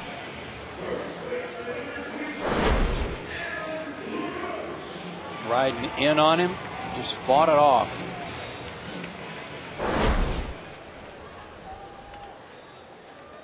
And again, one of those right there where you get a man aboard, and now if Adam runs into one, it's a one-run game.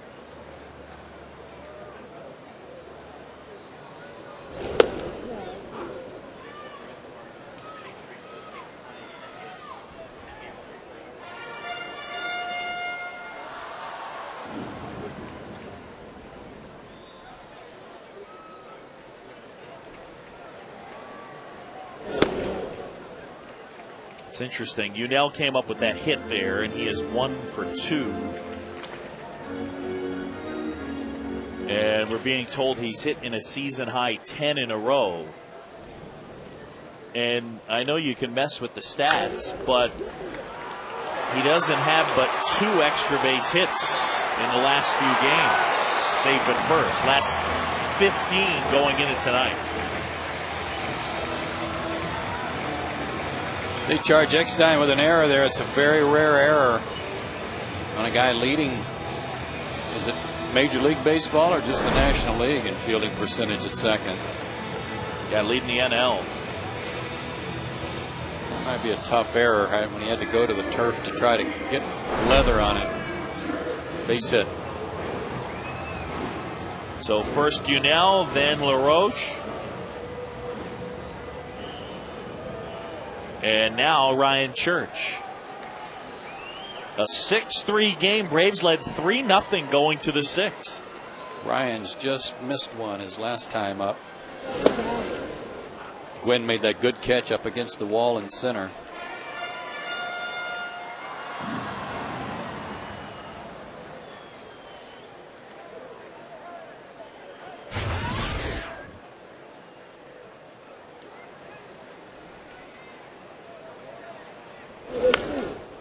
It is the major leagues that Eckstein leads in fielding percentage, 2 points ahead of Placido Polanco, Detroit.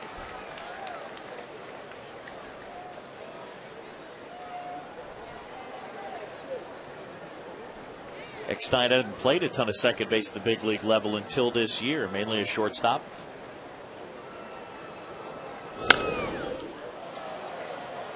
.97 on that fastball.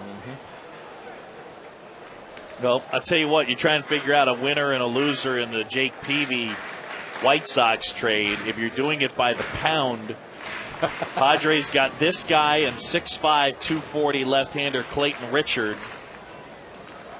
Kevin Towers wins that one. We'll see Richard tomorrow night.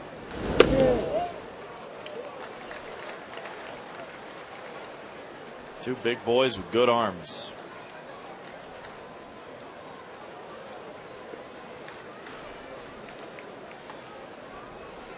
One and two to Church with 2 aboard and 2 outs. Braves down 3. And a base hit into right center field. Escobar around third. He'll come in to score. LaRoche will stop at third. And the Braves with 3 straight hits with 2 outs. And it produces a run at 6-4. Telling the ball was jumping off Ryan Church's bat so nicely in batting practice. I'm not at all surprised tonight that he's hit the ball hard 3 times, but only has this hit to show for it in the hit column, but adds an RBI too. So a nice bounce back by the Atlanta offense to at least regain some momentum and put a run on the board, get one of those 6 runs back.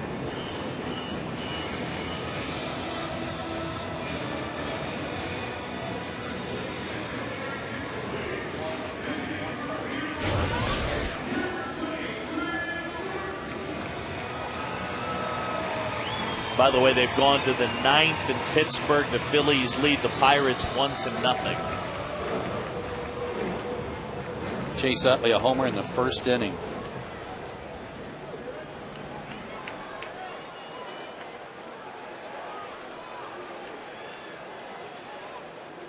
Here's Norton. Ooh. Greg kind of snapped his head around towards Tim Timmons. This ball was really running away from him and up. I don't blame him.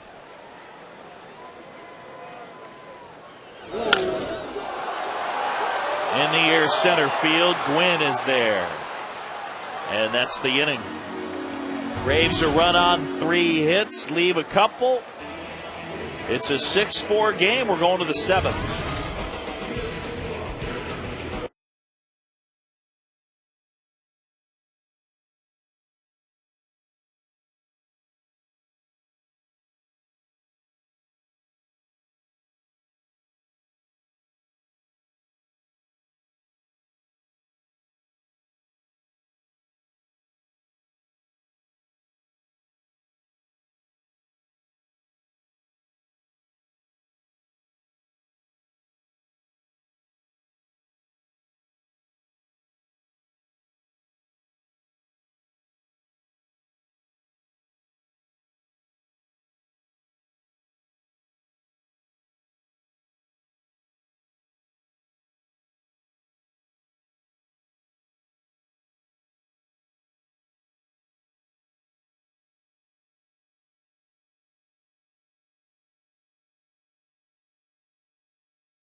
Braves trying to hang on in both the division and the wild card race. Right now, Atlanta 8 back in the loss column. It's 7 in the East, and in the wild card race, trailing by 5.5 in back of the Colorado Rockies. Got to find a way to win this one tonight. At our scoreboard, Cole Hamels has baffled the Pirates tonight. They're in the top of the 9th. Only an Utley solo homer in that one. The Marlins leading the Mets on a Paulino 2-run homer. Dodgers on top early of the Rockies on the blast by Andre Ethier. Colorado's won 4 in a row and 8 out of 10. Last night's win over the Dodgers, I believe their first one against Los Angeles this year. They had taken an 0 for collar to that point.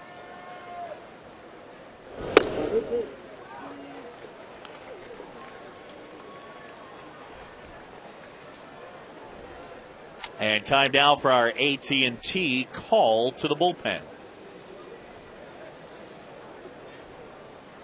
Manny Acosta on, facing Will Venable. And a ball and a strike to count. Kenshin Kawakami started. Gave way to O'Flaherty, then Moylan, and now Manny. And a liner into left center field for a base hit. Venable takes a big turn, but he'll hang on at first. And a throw back there. Nice dig by LaRoche. That one had a chance to skip out of play. Just like the way Venable plays.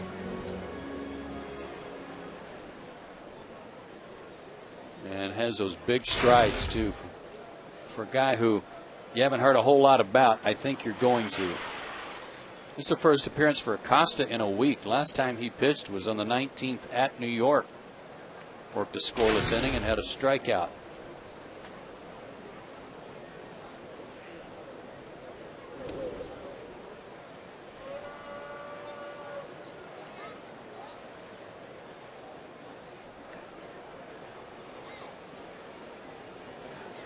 Leadoff man aboard. Manny facing Kevin Kuzminoff, who's 0 for 3.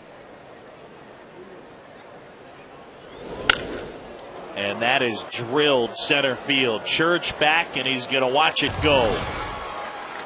Kevin Kuzminoff with a 2-run homer. And it's now 8-4.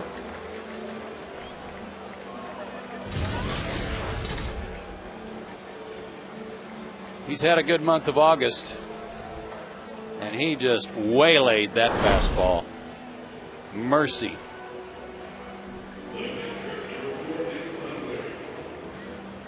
About 6 or 7 rows, maybe even more, up that walkway next to the batter's eye.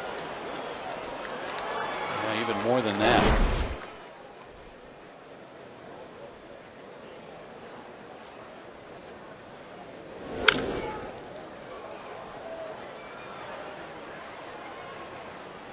That's 74 RBIs for Kuzminoff. Well, Kuzminoff and Gonzalez, the 2 big power threats for the Padres. They've each homered in this series.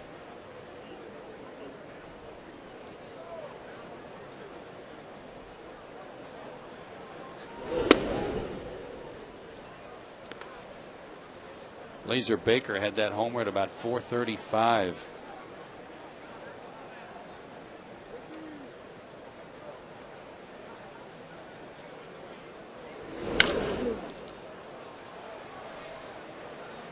Shallow right for Diaz, 1 down. Tomorrow night is Braves golf night. Arrive early for pregame golf activities. Free lessons from golf pros and golf demos. Gates open at 4:40. For a discount on game tickets, visit braves.com/golf night.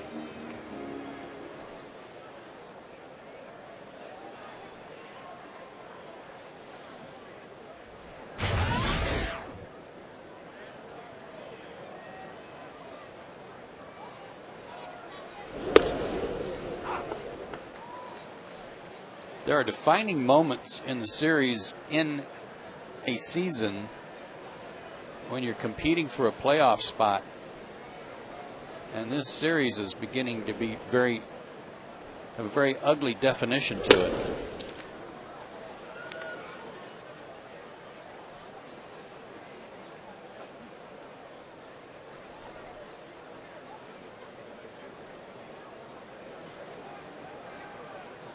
You rack your brain, you try to figure out what is it about teams in the bottom of the standings that give you so much trouble. Whether it was the Nationals last year that took care of business against the Braves, or these Padres, teams like these Padres. Wow, is it frustrating.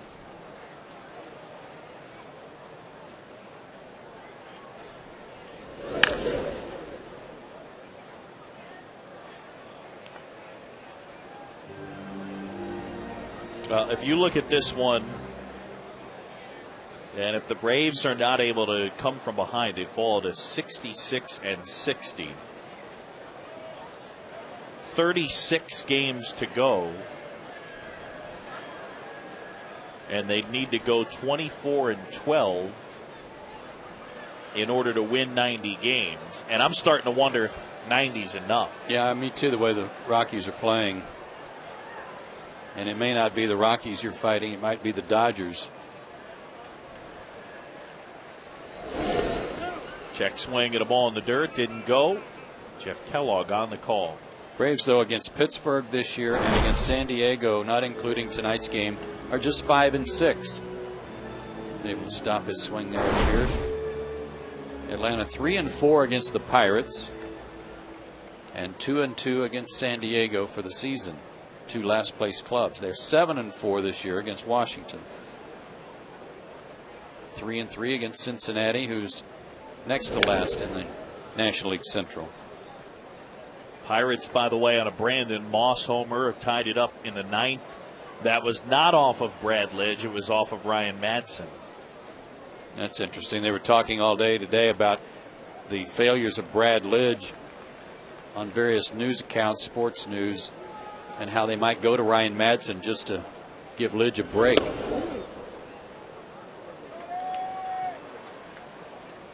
Well, I mean, at this point, I don't think you owe it to Brad Lidge to have him close. When you're talking about a guy who's leading the majors in blown saves, and he's got an ERA of 7. 7. Acosta gets Gwynn. There's 2 away. You can see the big guy swing the bat.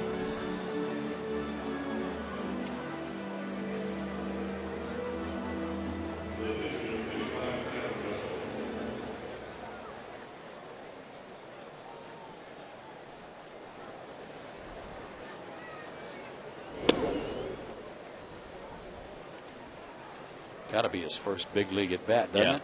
After being in the American League. And just called up yesterday from Portland. First big league at bat indeed. And not cheated. Brad Lidge, by the way, a 7.33 ERA on the season.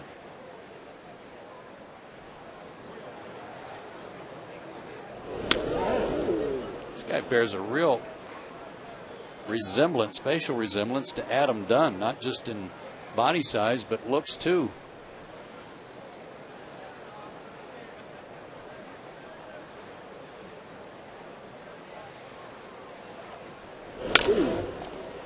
Bouncer to short that Escobar gathers in and throws him out.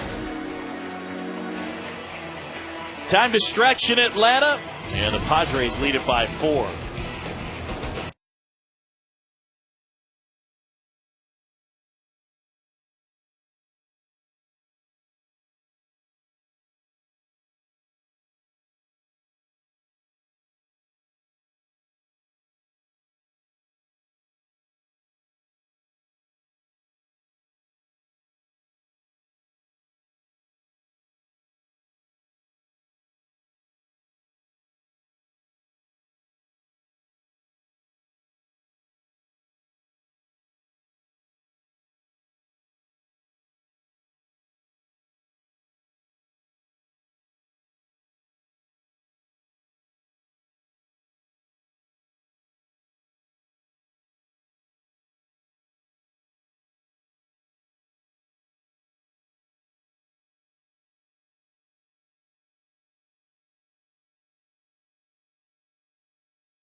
Russ Well, Springer jersey that he could put on. He did a good job.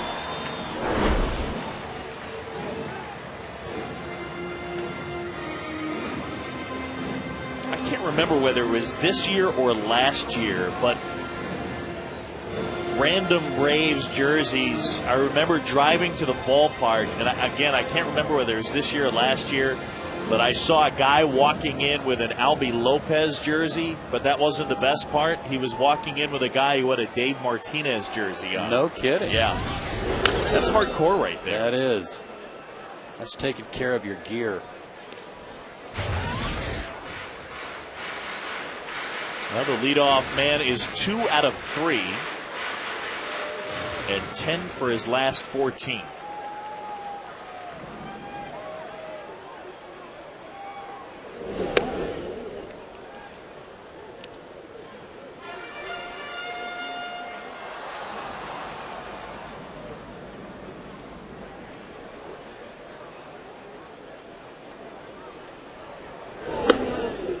Well, he can drop and drive, all 6'8" of him. It looks like he's about to come sidearm, but he doesn't really come sidearm. He still keeps his arm a little parallel to the ground, his upper arm. Kind of Don Drysdale's you. Should have real good sinking action on that mid-90s fastball. 1, 2, and 3 for the Braves here in the 7th. Matt takes inside and does his job. He gets aboard.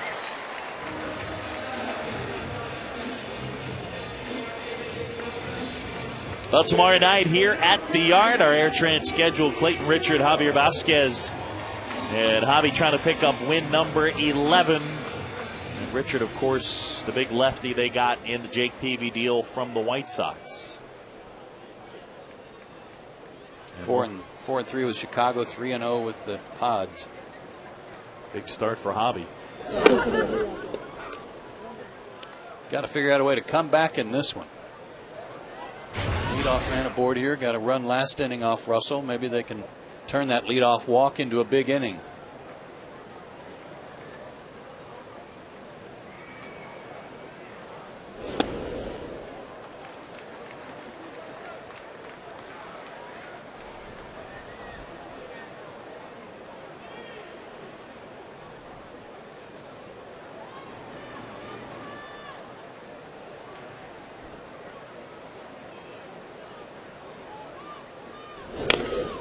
Prado gets a piece of that one, 1 and 2.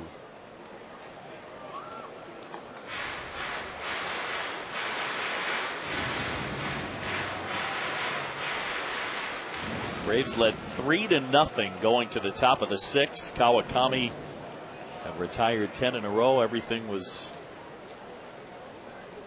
seemingly in line for a good night. Prado down on strikes, kind of waved at that one, and there's one away.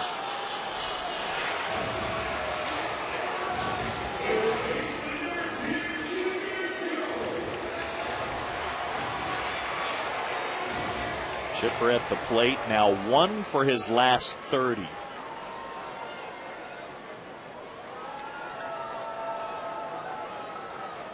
Hit a little flare off the end of his bat to third base his first time or last time up. This one a mile high center field. And Gwynn is there to make the catch. Almost the exact same place he hit the fly ball in the 3rd inning. I think he got it on the right part of the bat, Joe. Yeah, he did. Put a good swing on it. May have gotten under it just a little bit, but certainly better balance there on that swing. Wasn't on his heels.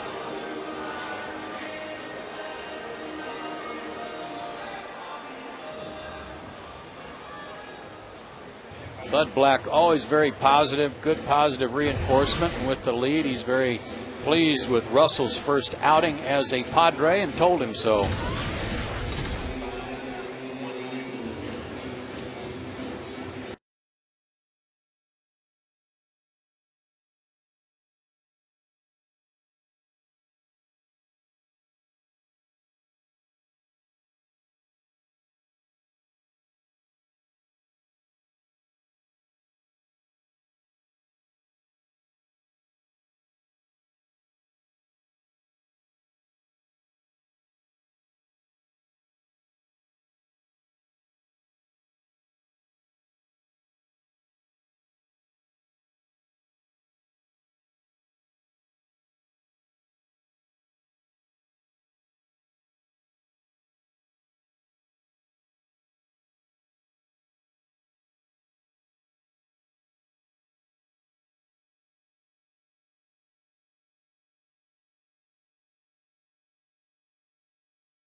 with the lefty, Joe Thatcher. He takes over, trying to protect an 8-4 lead with 2 down and a man at first. He'll face Brian McCann.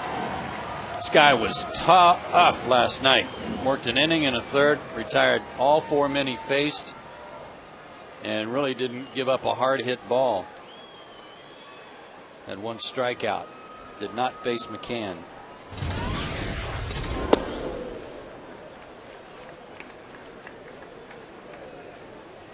The only lefty in their bullpen.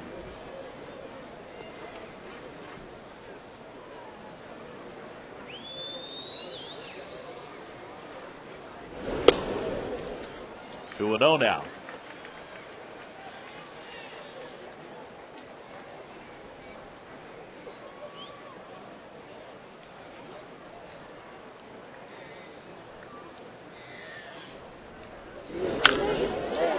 Bryant stayed on that nicely and drops it out into left center field.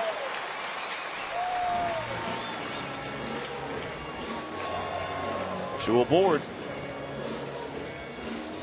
Garrett Anderson's one of the guys he faced last night and struck Garrett out with the bases loaded and 2 out in the 10th. And he came in throwing bullets, but the first pitch was the only real good pitch Garrett got to hit. It was a good fastball. And after that, it was nothing but sliders that he got Garrett to chase away from him. So I got to think, if you're Garrett tonight, you're looking for that first pitch fastball and see if you get it. He's 2 out of 3 this evening. No, big sweeping breaking ball.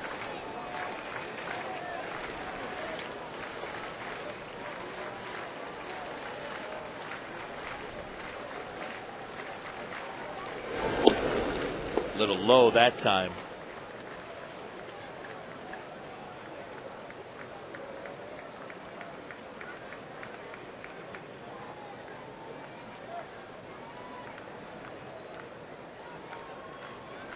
Diaz at second, McCann at first.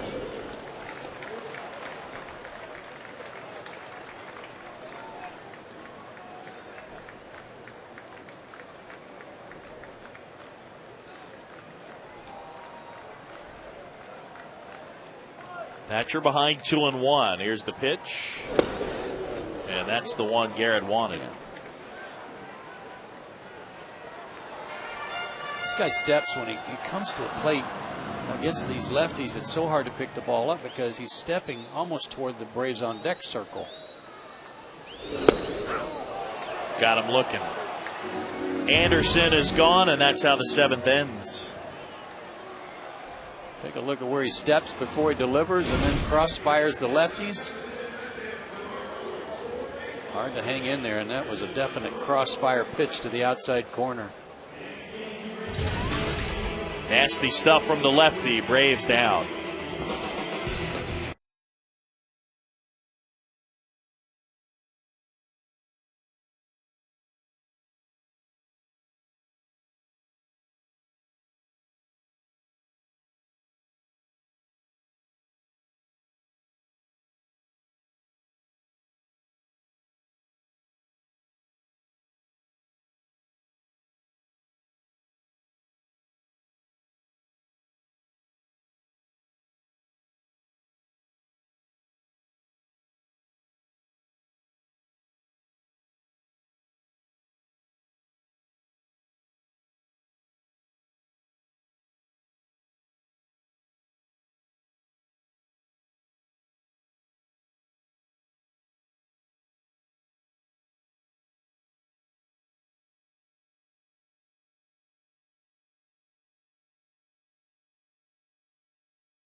That clipped a piece of Brian's hand. Ryan Howard has just hit one 7,000 feet, and the Phillies leading the Pirates 4-1 in the top of the 10th.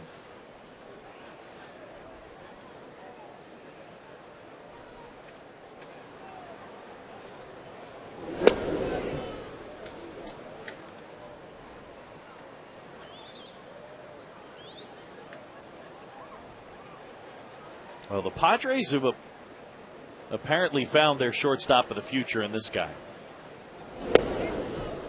That's pretty good scouting right there when you're plucking a guy off an A-ball roster at 22 and making him your shortstop. And Adrian Gonzalez, his brother Edgar, had been playing a lot of shortstop and then got beamed, and that kind of opened the door when Edgar had to go on the disabled list with a concussion. This guy was in there every day, and he has certainly not disappointed. A native of Nicaragua, Everett Cabrera.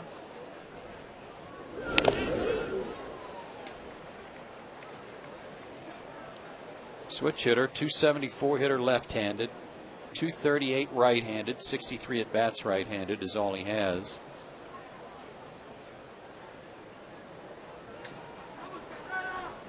.238 at bats coming in, 12 doubles, 7 triples, 2 homers.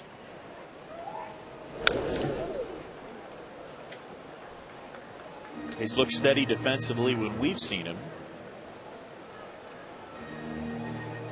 At the beginning of the year, I know I was real high on Emilio Bonifacio of Florida. He was having to play out of position, but as a leadoff guy, he had such blazing speed that I thought he was going to really have an impact on the Marlins season and on the division and all those things. But this guy's a better player, it seems to me. Yeah, there's some people with Florida wondering if Bonifacio's even going to start for them next year. Check swing, but he didn't go.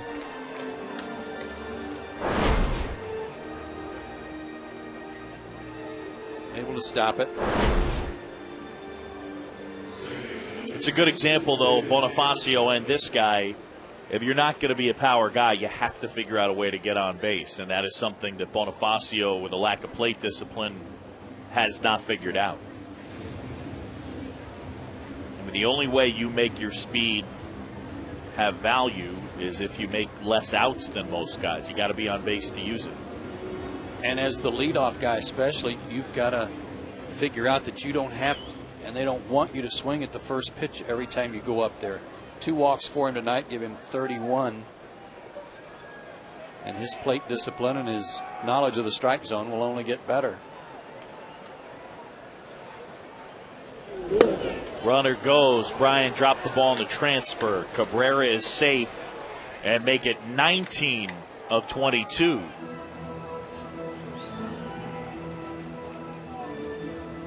He had a huge first jump. His first step, I should say, big crossover step. Stayed low. Great form there.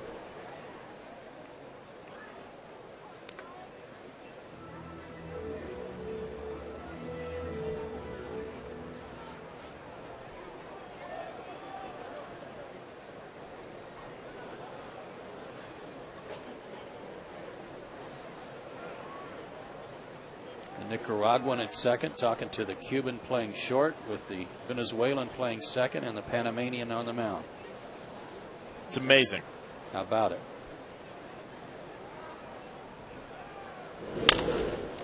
Bouncer off the glove of Acosta. It'll trickle into right. Look out. Here comes Cabrera. He'll score, and it's 9-4. Just a tough break right there. And David Eckstein, the RBI single.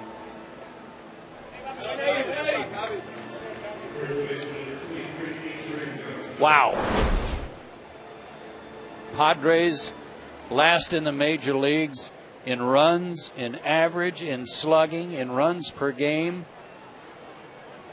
Next to last in the majors in RBIs and hits. And they've got 9 runs on 13 knocks tonight. They have come to town and upset a big apple cart.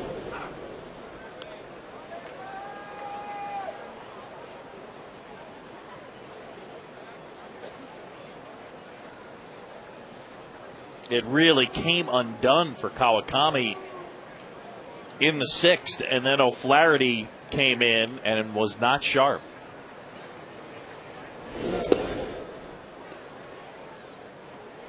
One of the few times all year where Eric had trouble with a couple of left-handed hitters. Tony Gwynn and Adrian Gonzalez. Gonzalez, we showed you, had only worked a .215 average for the year against left-handed pitchers, but he put a good swing on one to left.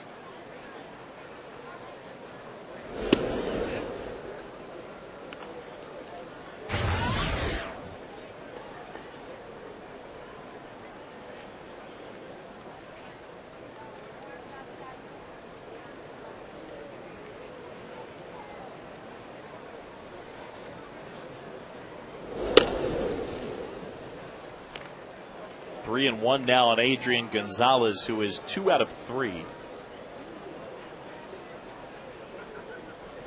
So Gonzalez in the 2 games has been on base 7 times. He's walked 4 times and he's got 3 hits, a single, a double, and a homer.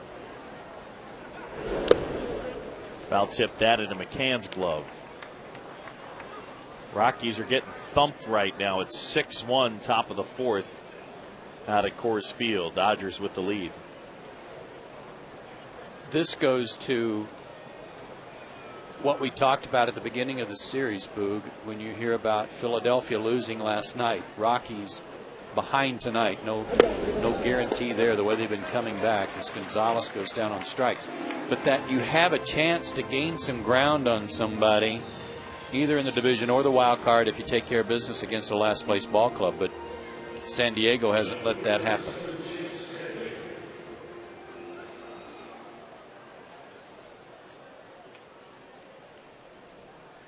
Credit to the Padres. Keep playing hard.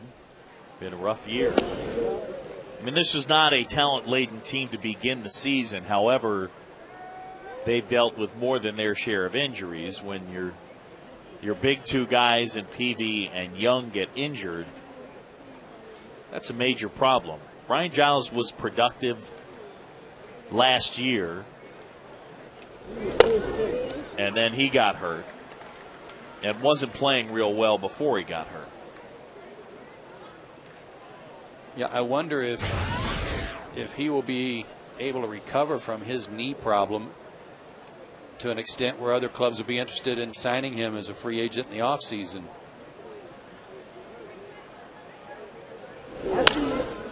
Towards the hole and through, a base hit. Chase Headley with a knock. Brian Giles last year with the Padres hit .306 of .398 on base, slugged .456, had 40 doubles. He walked 87 times. He's always walked a lot. He's always had a high on base percentage, scored a lot of runs. His power numbers really went down when he went to San Diego compared to Pittsburgh. There he is with the club, but on the DL. I'm sure he's hoping that when the rosters expand September 1, he'll be in good enough shape where he can play and maybe showcase himself a little bit to some other clubs.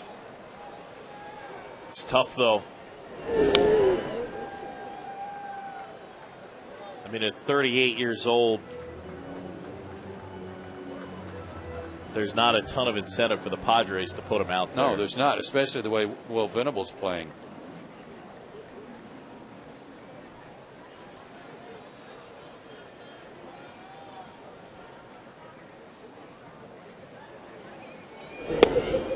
I mean, they have really broken out after struggling coming into this series, having lost 8 of 11. Their last 6 games, they scored a total of 10 runs, 9 tonight. Jeez.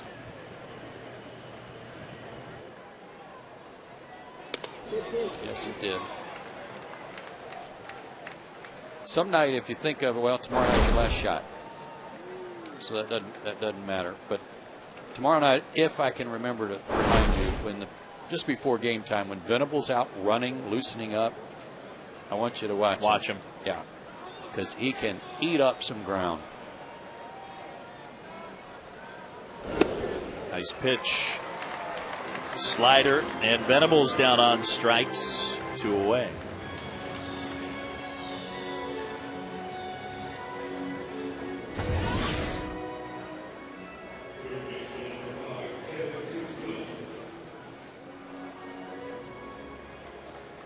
Vasquez and Richard tomorrow. Then the matchups in Philadelphia. Hanson against Martinez Friday night.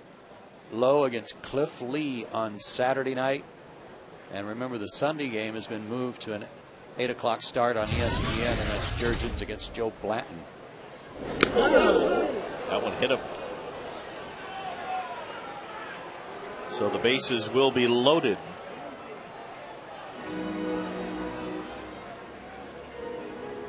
Off has a glance at Manny Acosta. He hit the home run off Acosta last time up. That one got the jersey.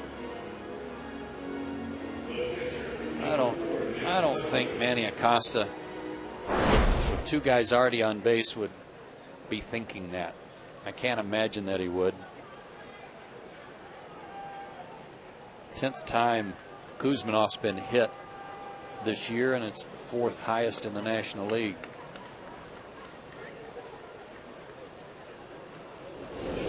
Good breaking ball to Nick Hundley, who's 1 out of 4.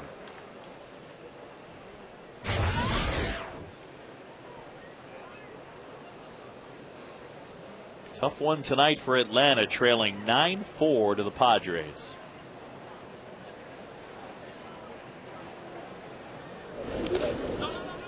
Oh, caught a break there. That one hit the shin guard of the umpire. That one got through Brian. Good stop by Tim Timmons.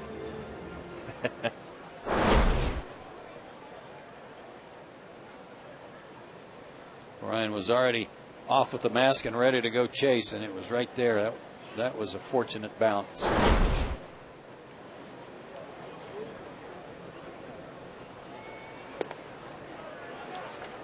1-2 now. Yeah, what's disappointing, or what's kind of head-scratching time about this game, is how much the Braves were in control of it through 5 innings, leading 3-0, and through 5, the Padres only had 1 hit. I take that back. They had 3 hits. And Kawakami had set down 10 in a row, complete control of the ball game, and then it blew up in the 6th. Braves have had a couple of those. That weird one in New York.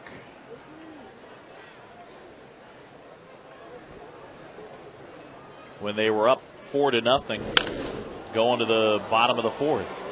Anderson racing back, makes the grab. Padres tack on another, and the rain starts to fall gently.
is getting 6 in the 6th.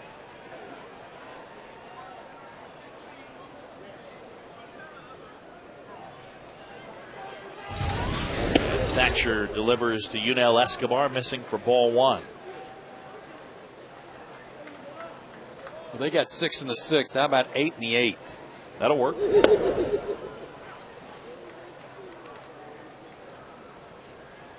There's Tim Hudson. As Chipper looks through the raindrops. Little tapper. Thatcher. Nice play. Nobody's getting a good swing off this guy. McCann able to send one into left center for a base hit with a good at bat that he hit off the end of the bat a little. But his delivery is just awkward enough and a little different enough to throw everybody's timing off, and hard to pick the ball up if you're left-handed. Showed you that how he throws across his body.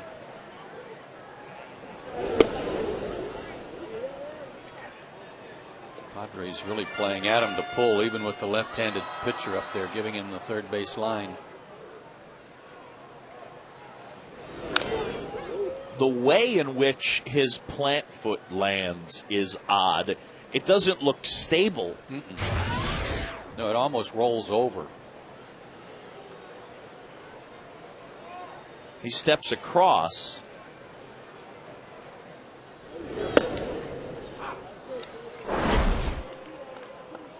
Here you go. He lands in a hole, too, that just kind of holds his foot in place while the body torques around it.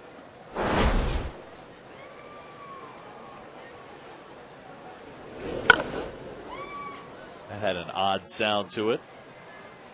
1-2 on Adam.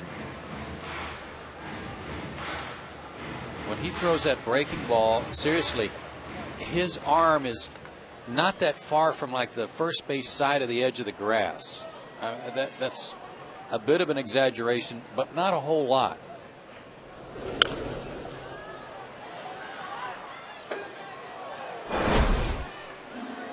Check this out. I mean, that's contortionist stuff right there. And then the body comes whipping around that. And if it's a breaking ball, it's sweeping from behind you as a left-handed hitter to the outside corner. It's like a yoga pose. And you know how I love the yoga. Yes. Many people would call that the lotus delivery. 2 up, 2 down. And it'll bring up Ryan Church. All Padres 9-4 here in the bottom of the 8th.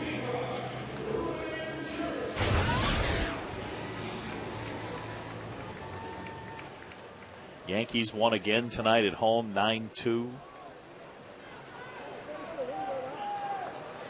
They are right now by far the best team in baseball. Yes. They look great. Well, they're playing like before the season started. We were having a little discussion down in the clubhouse about who was going to be good, who wasn't, and Chipper and I agreed that the Yankees were going to be the first team to go 162-0. Right. And that's the way they're playing right now. Pretty much. The Red Sox won as well. They won on a David Ortiz walk-off homer.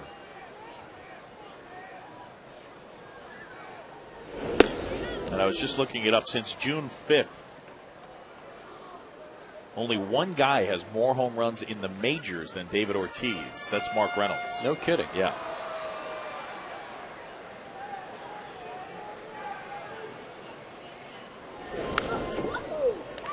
Starting to rain a little harder now. Fans are heading for some cover. Dave Baker, give that signal again, just so the folks at home, if they don't understand what's happening right there. Give it to him again. Go Baker. Eckstein, and he makes the grab.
Break out your Blackberries, wave them in the air like you just don't care. And the AT&T call to the bullpen. Boone Logan. 17th appearance for the big left-hander, hard thrower. It's really odd. 14 2/3 innings with that big fastball, and he's only struck out 6. I don't think he uses it enough, personally. I think he does. I don't know if he trusts it or not, but at 94, you got to really pound some guys inside with that good fastball before you try to go for the strikeout. I think he pitches behind in the count way too much for his good stuff.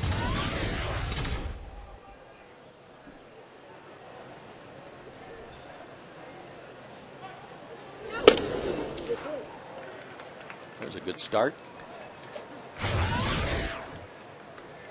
Gwynn, then it looks like Oscar Salazar, and then Everett Cabrera.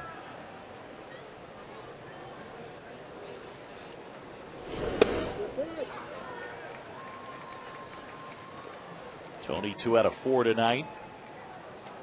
Tough night for the Braves. Padres worst in the majors in runs per game coming in, and pound out 9 runs on 14 hits.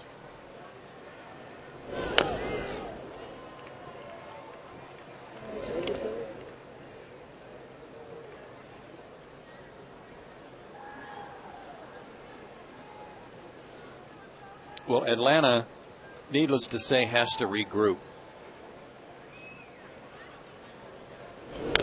Barring a miraculous 9th inning comeback, tomorrow is a huge game. Ron Gant was talking about that in Braves Live tonight before the game, about how this was a huge game and the Braves needed to bounce back after last night's loss. And he's exactly right. You can't let San Diego come in here and do this kind of damage. So tomorrow doubles up that pressure to try to salvage a game. Here's the other thing, too, and I'm not saying that that's going to be their worry tomorrow night. When you come to the ballpark and you're facing Clayton Richard, that's what's on their mind. You got to go 5-2 on this next road trip. You can't go and split in Florida or lose 2 out of 3 in Philadelphia. No, you can't. I mean, you might have been able to if you sweep these guys, if you'd taken care of business here, but not now.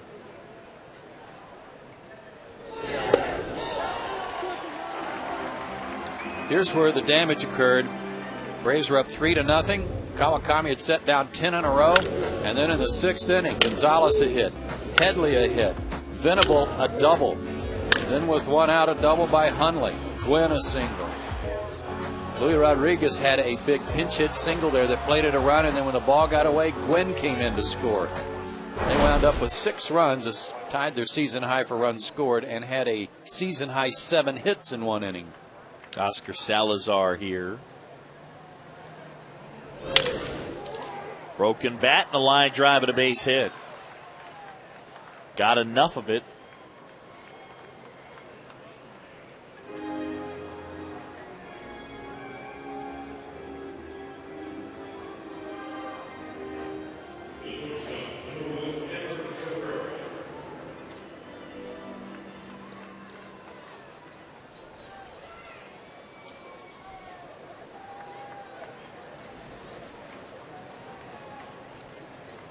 .22 is their season high for hits. They have 15 tonight.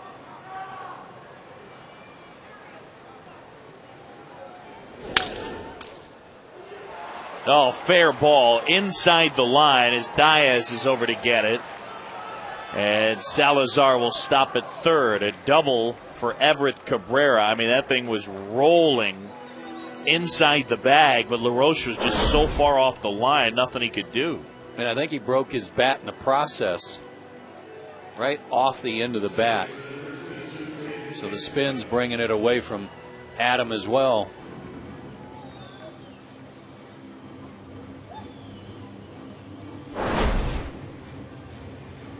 So Cabrera on base for the 4th time. 2 hits, 2 walks.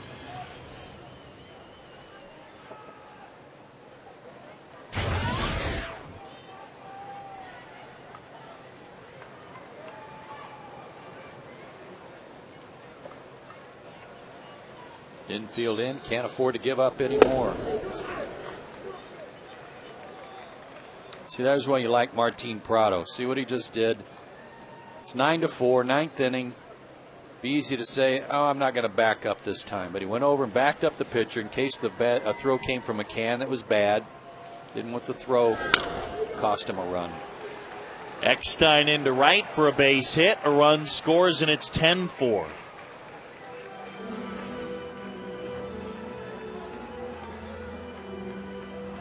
David Eckstein's third hit tonight. Second RBI. He's up to 41.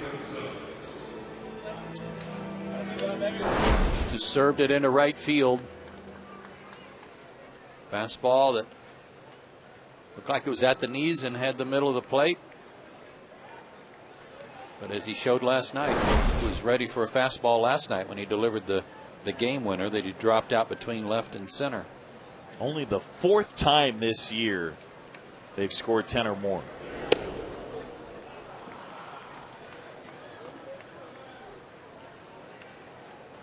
And it is definitely raining on the Braves parade here.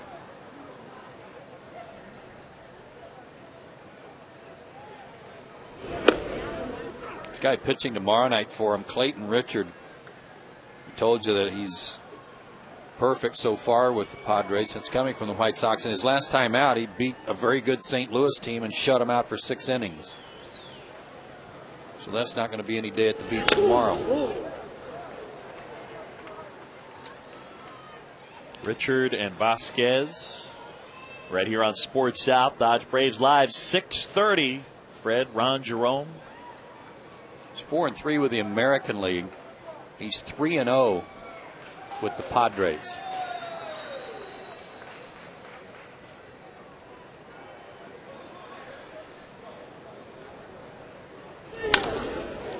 The other way, and it's 11-4. Goodness.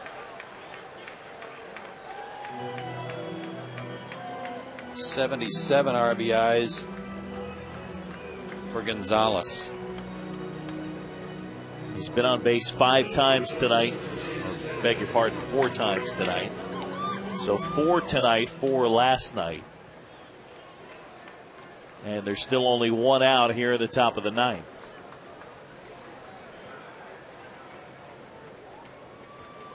I got to tell you, I just saw Latos down there in the dugout shaking hands with teammates. We were talking about him last night having a big arm and how well he pitched.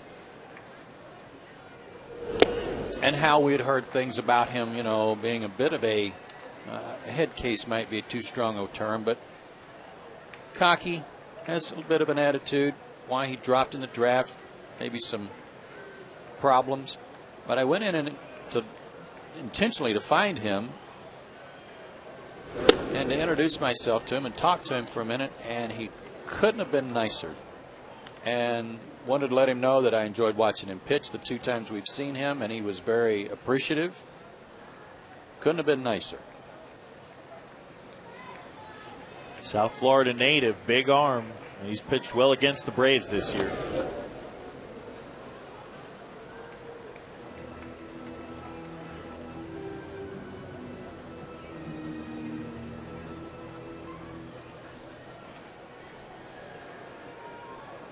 It is all Padres here tonight. Tommy Hanson kind of summing the evening up with that look.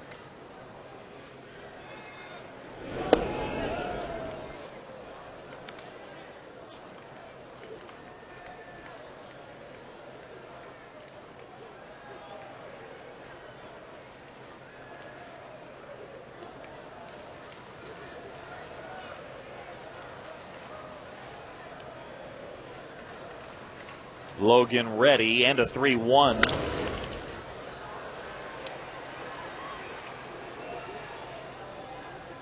Oh, nice grab, Troy Aikman. Brilliant. Oh, no, it's not. It's Tony 9. Romo. I'm sorry. That was an even more exceptional catch for Romo. Yeah.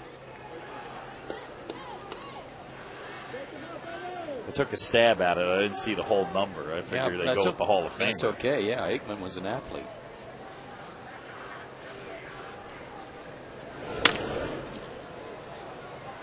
Logan can't come up with that. Prado bobbles. Everybody's safe. I think if you wanted to explain tonight to someone and just showed a replay of that right there, I think that would do it justice for the evening. You wouldn't even have to show the 6th inning. You could just say it's been a tough night for the Braves, as exemplified here, and they're down by 7.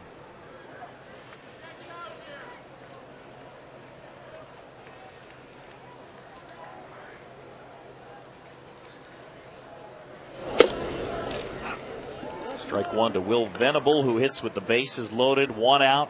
11-4 San Diego.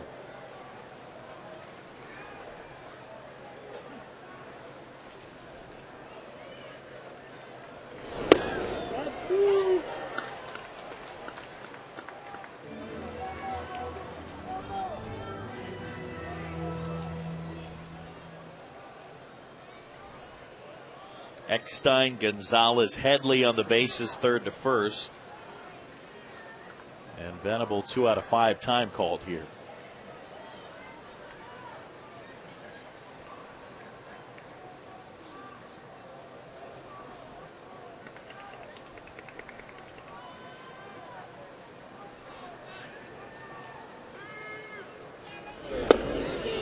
Yeah, he went. Wow. Yeah, Venable looked bad there, and I was just looking up his numbers against left-handers. That's an area where he's definitely got to improve if he wants to play every day. Just a 182 average, 6 for 33, now 6 for 34. You see that attempt at a check swing. It's 8 strikeouts and 34 at bats. But a terrific athlete. Looks like he's going to be a good player.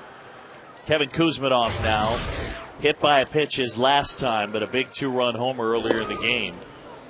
That one gets away from McCann. The runners will advance. Eckstein in to score, and it's 12-4.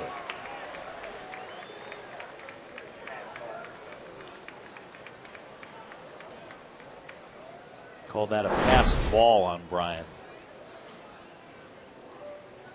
And rightly so. Rightly so. An error and a pass ball charge to McCann tonight. On what is a crummy night.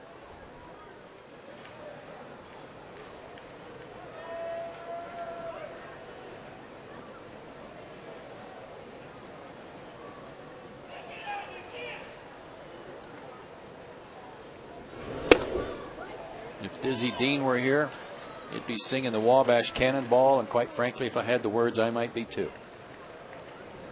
I'm not familiar. Dizzy used to always sing a lot of times when he was doing the games with Pee Wee Reese on the Saturday game of the week. He'd break into the Wabash Cannonball in games such as these. It's a singing free broadcast, though. Mm-hmm. Only because I don't have the words. 1-2 on Kuzminov.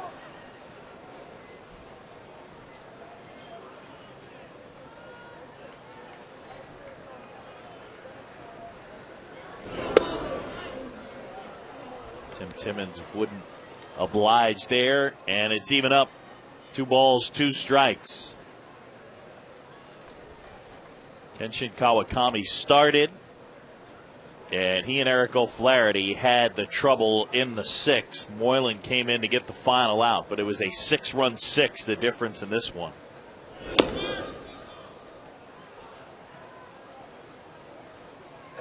Oh, Tommy, you got to make that play. Let's go. He got a hand on it. He was trying to one-hand it. Try. We love you, pal. Bad hop off the viewfinder. No. Seriously? Coming home. Got him. How about that? That'll teach you.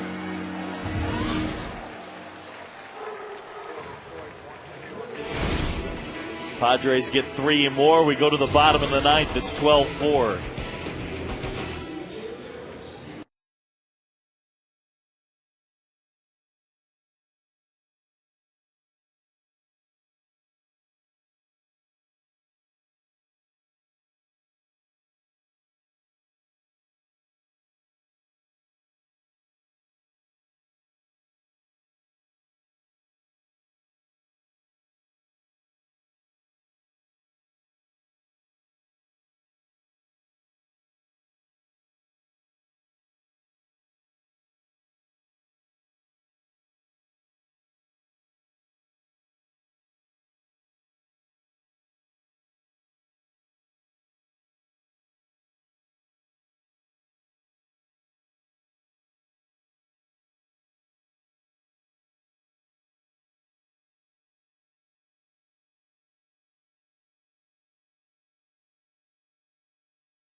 Out-of-town scoreboard. We'll, of course, hear from Bobby Cox. But I figure it this way. On a night when you're giving up all these runs and Jerry Springer is singing and it begins to rain, that's a tough night. Back up to you guys. That's a good point. Wow. He's all over it. Yeah. He is all over it. What's up, Carson Palmer? Palmer, we got Romo, Jerry Springer. all the big QBs are here. How about that glove that he's got? That thing is folded in a sort of a funky spot. Had it in his back pocket when he came in. Let's see his grab again. I got it. Me. Nice play. Yeah, you had it all the way. Now he's trying to embellish a little bit the play, right? How he had to go to his right a little and backhand it.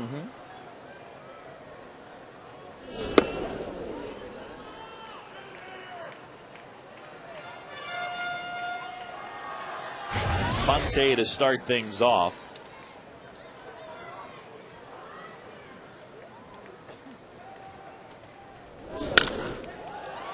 And a base hit.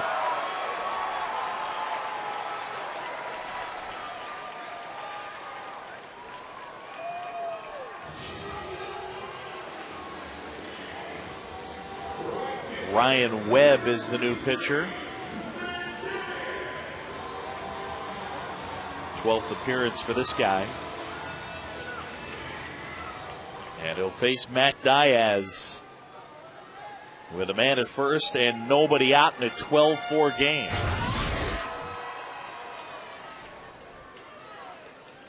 I said 8 in the 8th. Now it's got to be 9 in the 9th.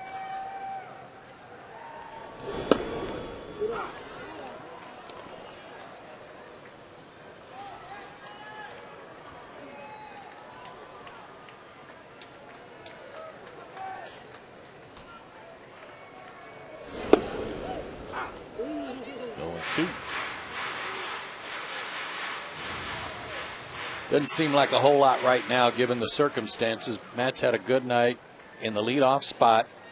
2 hits and a walk. Get some more. Be greedy. Nate McLeod set to start his rehab work Friday at AA Jackson, Mississippi, and eligible to join the Braves next Monday in Florida. He is antsy. He is ready to go. Diaz down on strikes, 1 away.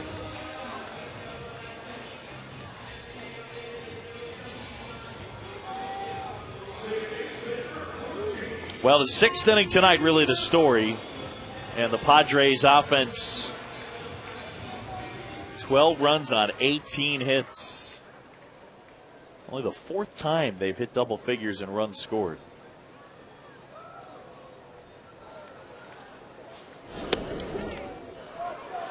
That one's off the glove of Hundley. And Infante down to second. That was something. I mean, this is a guy who hasn't let anything get by him, but apparently he got crossed up. They'll charge him with a pass ball.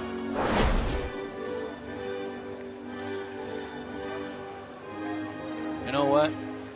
I don't think he got crossed up at all. I think he might have been going out there to make it look like he got crossed up.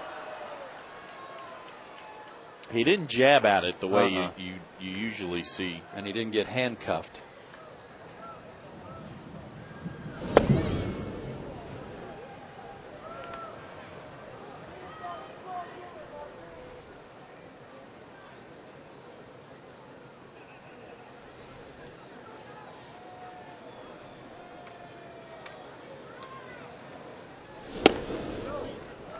And it's 3-0.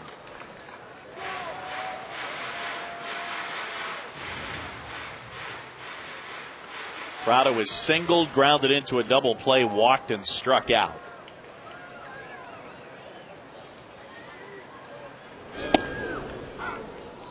Phillies have already won tonight. The Dodgers right now leading the Rockies 6-1. Florida won 2. They finished off the Mets. I mean, who can the Mets have playing for them right now?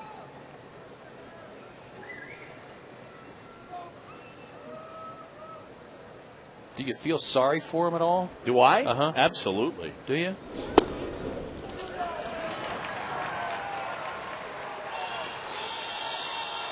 I don't feel sorry for him. I just think it's amazing. I've never seen a team, I don't think, that has had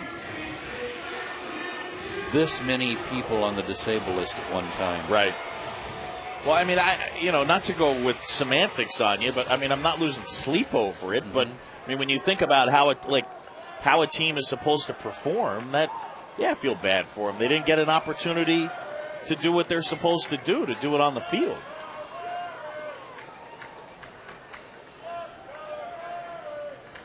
Just got word that Tommy Agee and Ed Kranepool played tonight.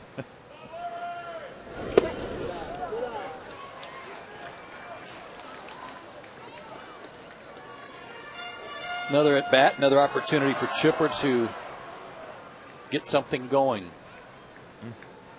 He's hit the ball hard twice tonight, deep center.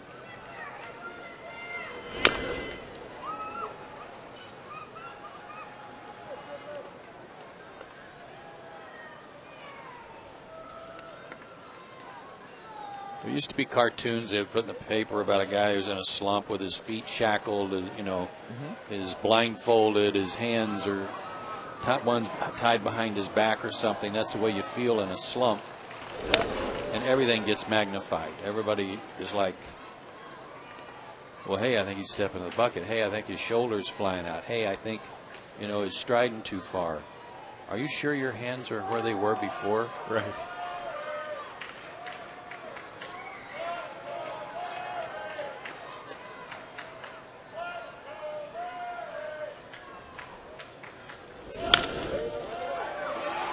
Oh, nice play, Gonzalez. Webb gets over, and they stole a hit from him. That's how it's going for Chipper right now.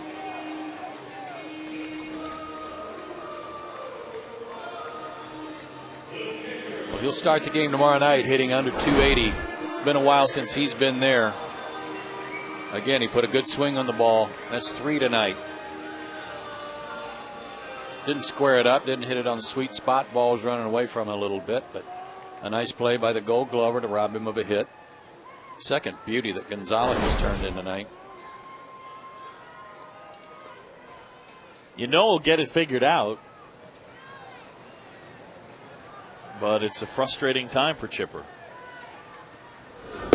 Well, he has, I can't quote him, but he has said, also that he's beat up a little bit. He's tired, but there's no chance to take a day off right now. There's too much on the line.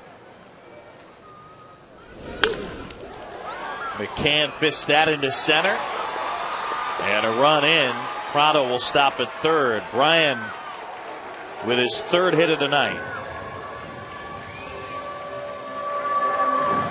Had 5 RBIs on Sunday. He's got 4 tonight. He's up to 71.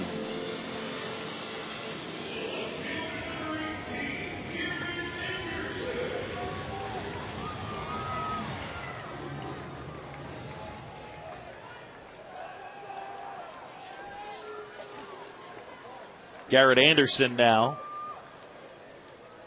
He's 2 for 4.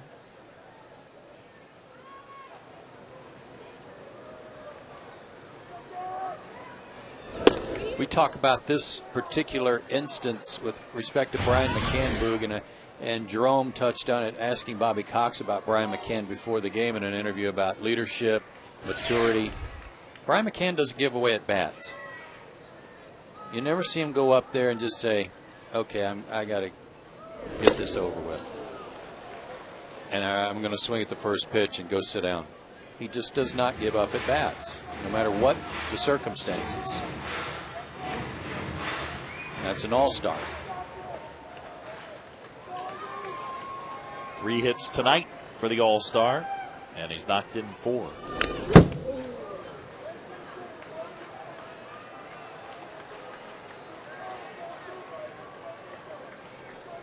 Looking at Garrett Anderson, he's got 2 hits tonight.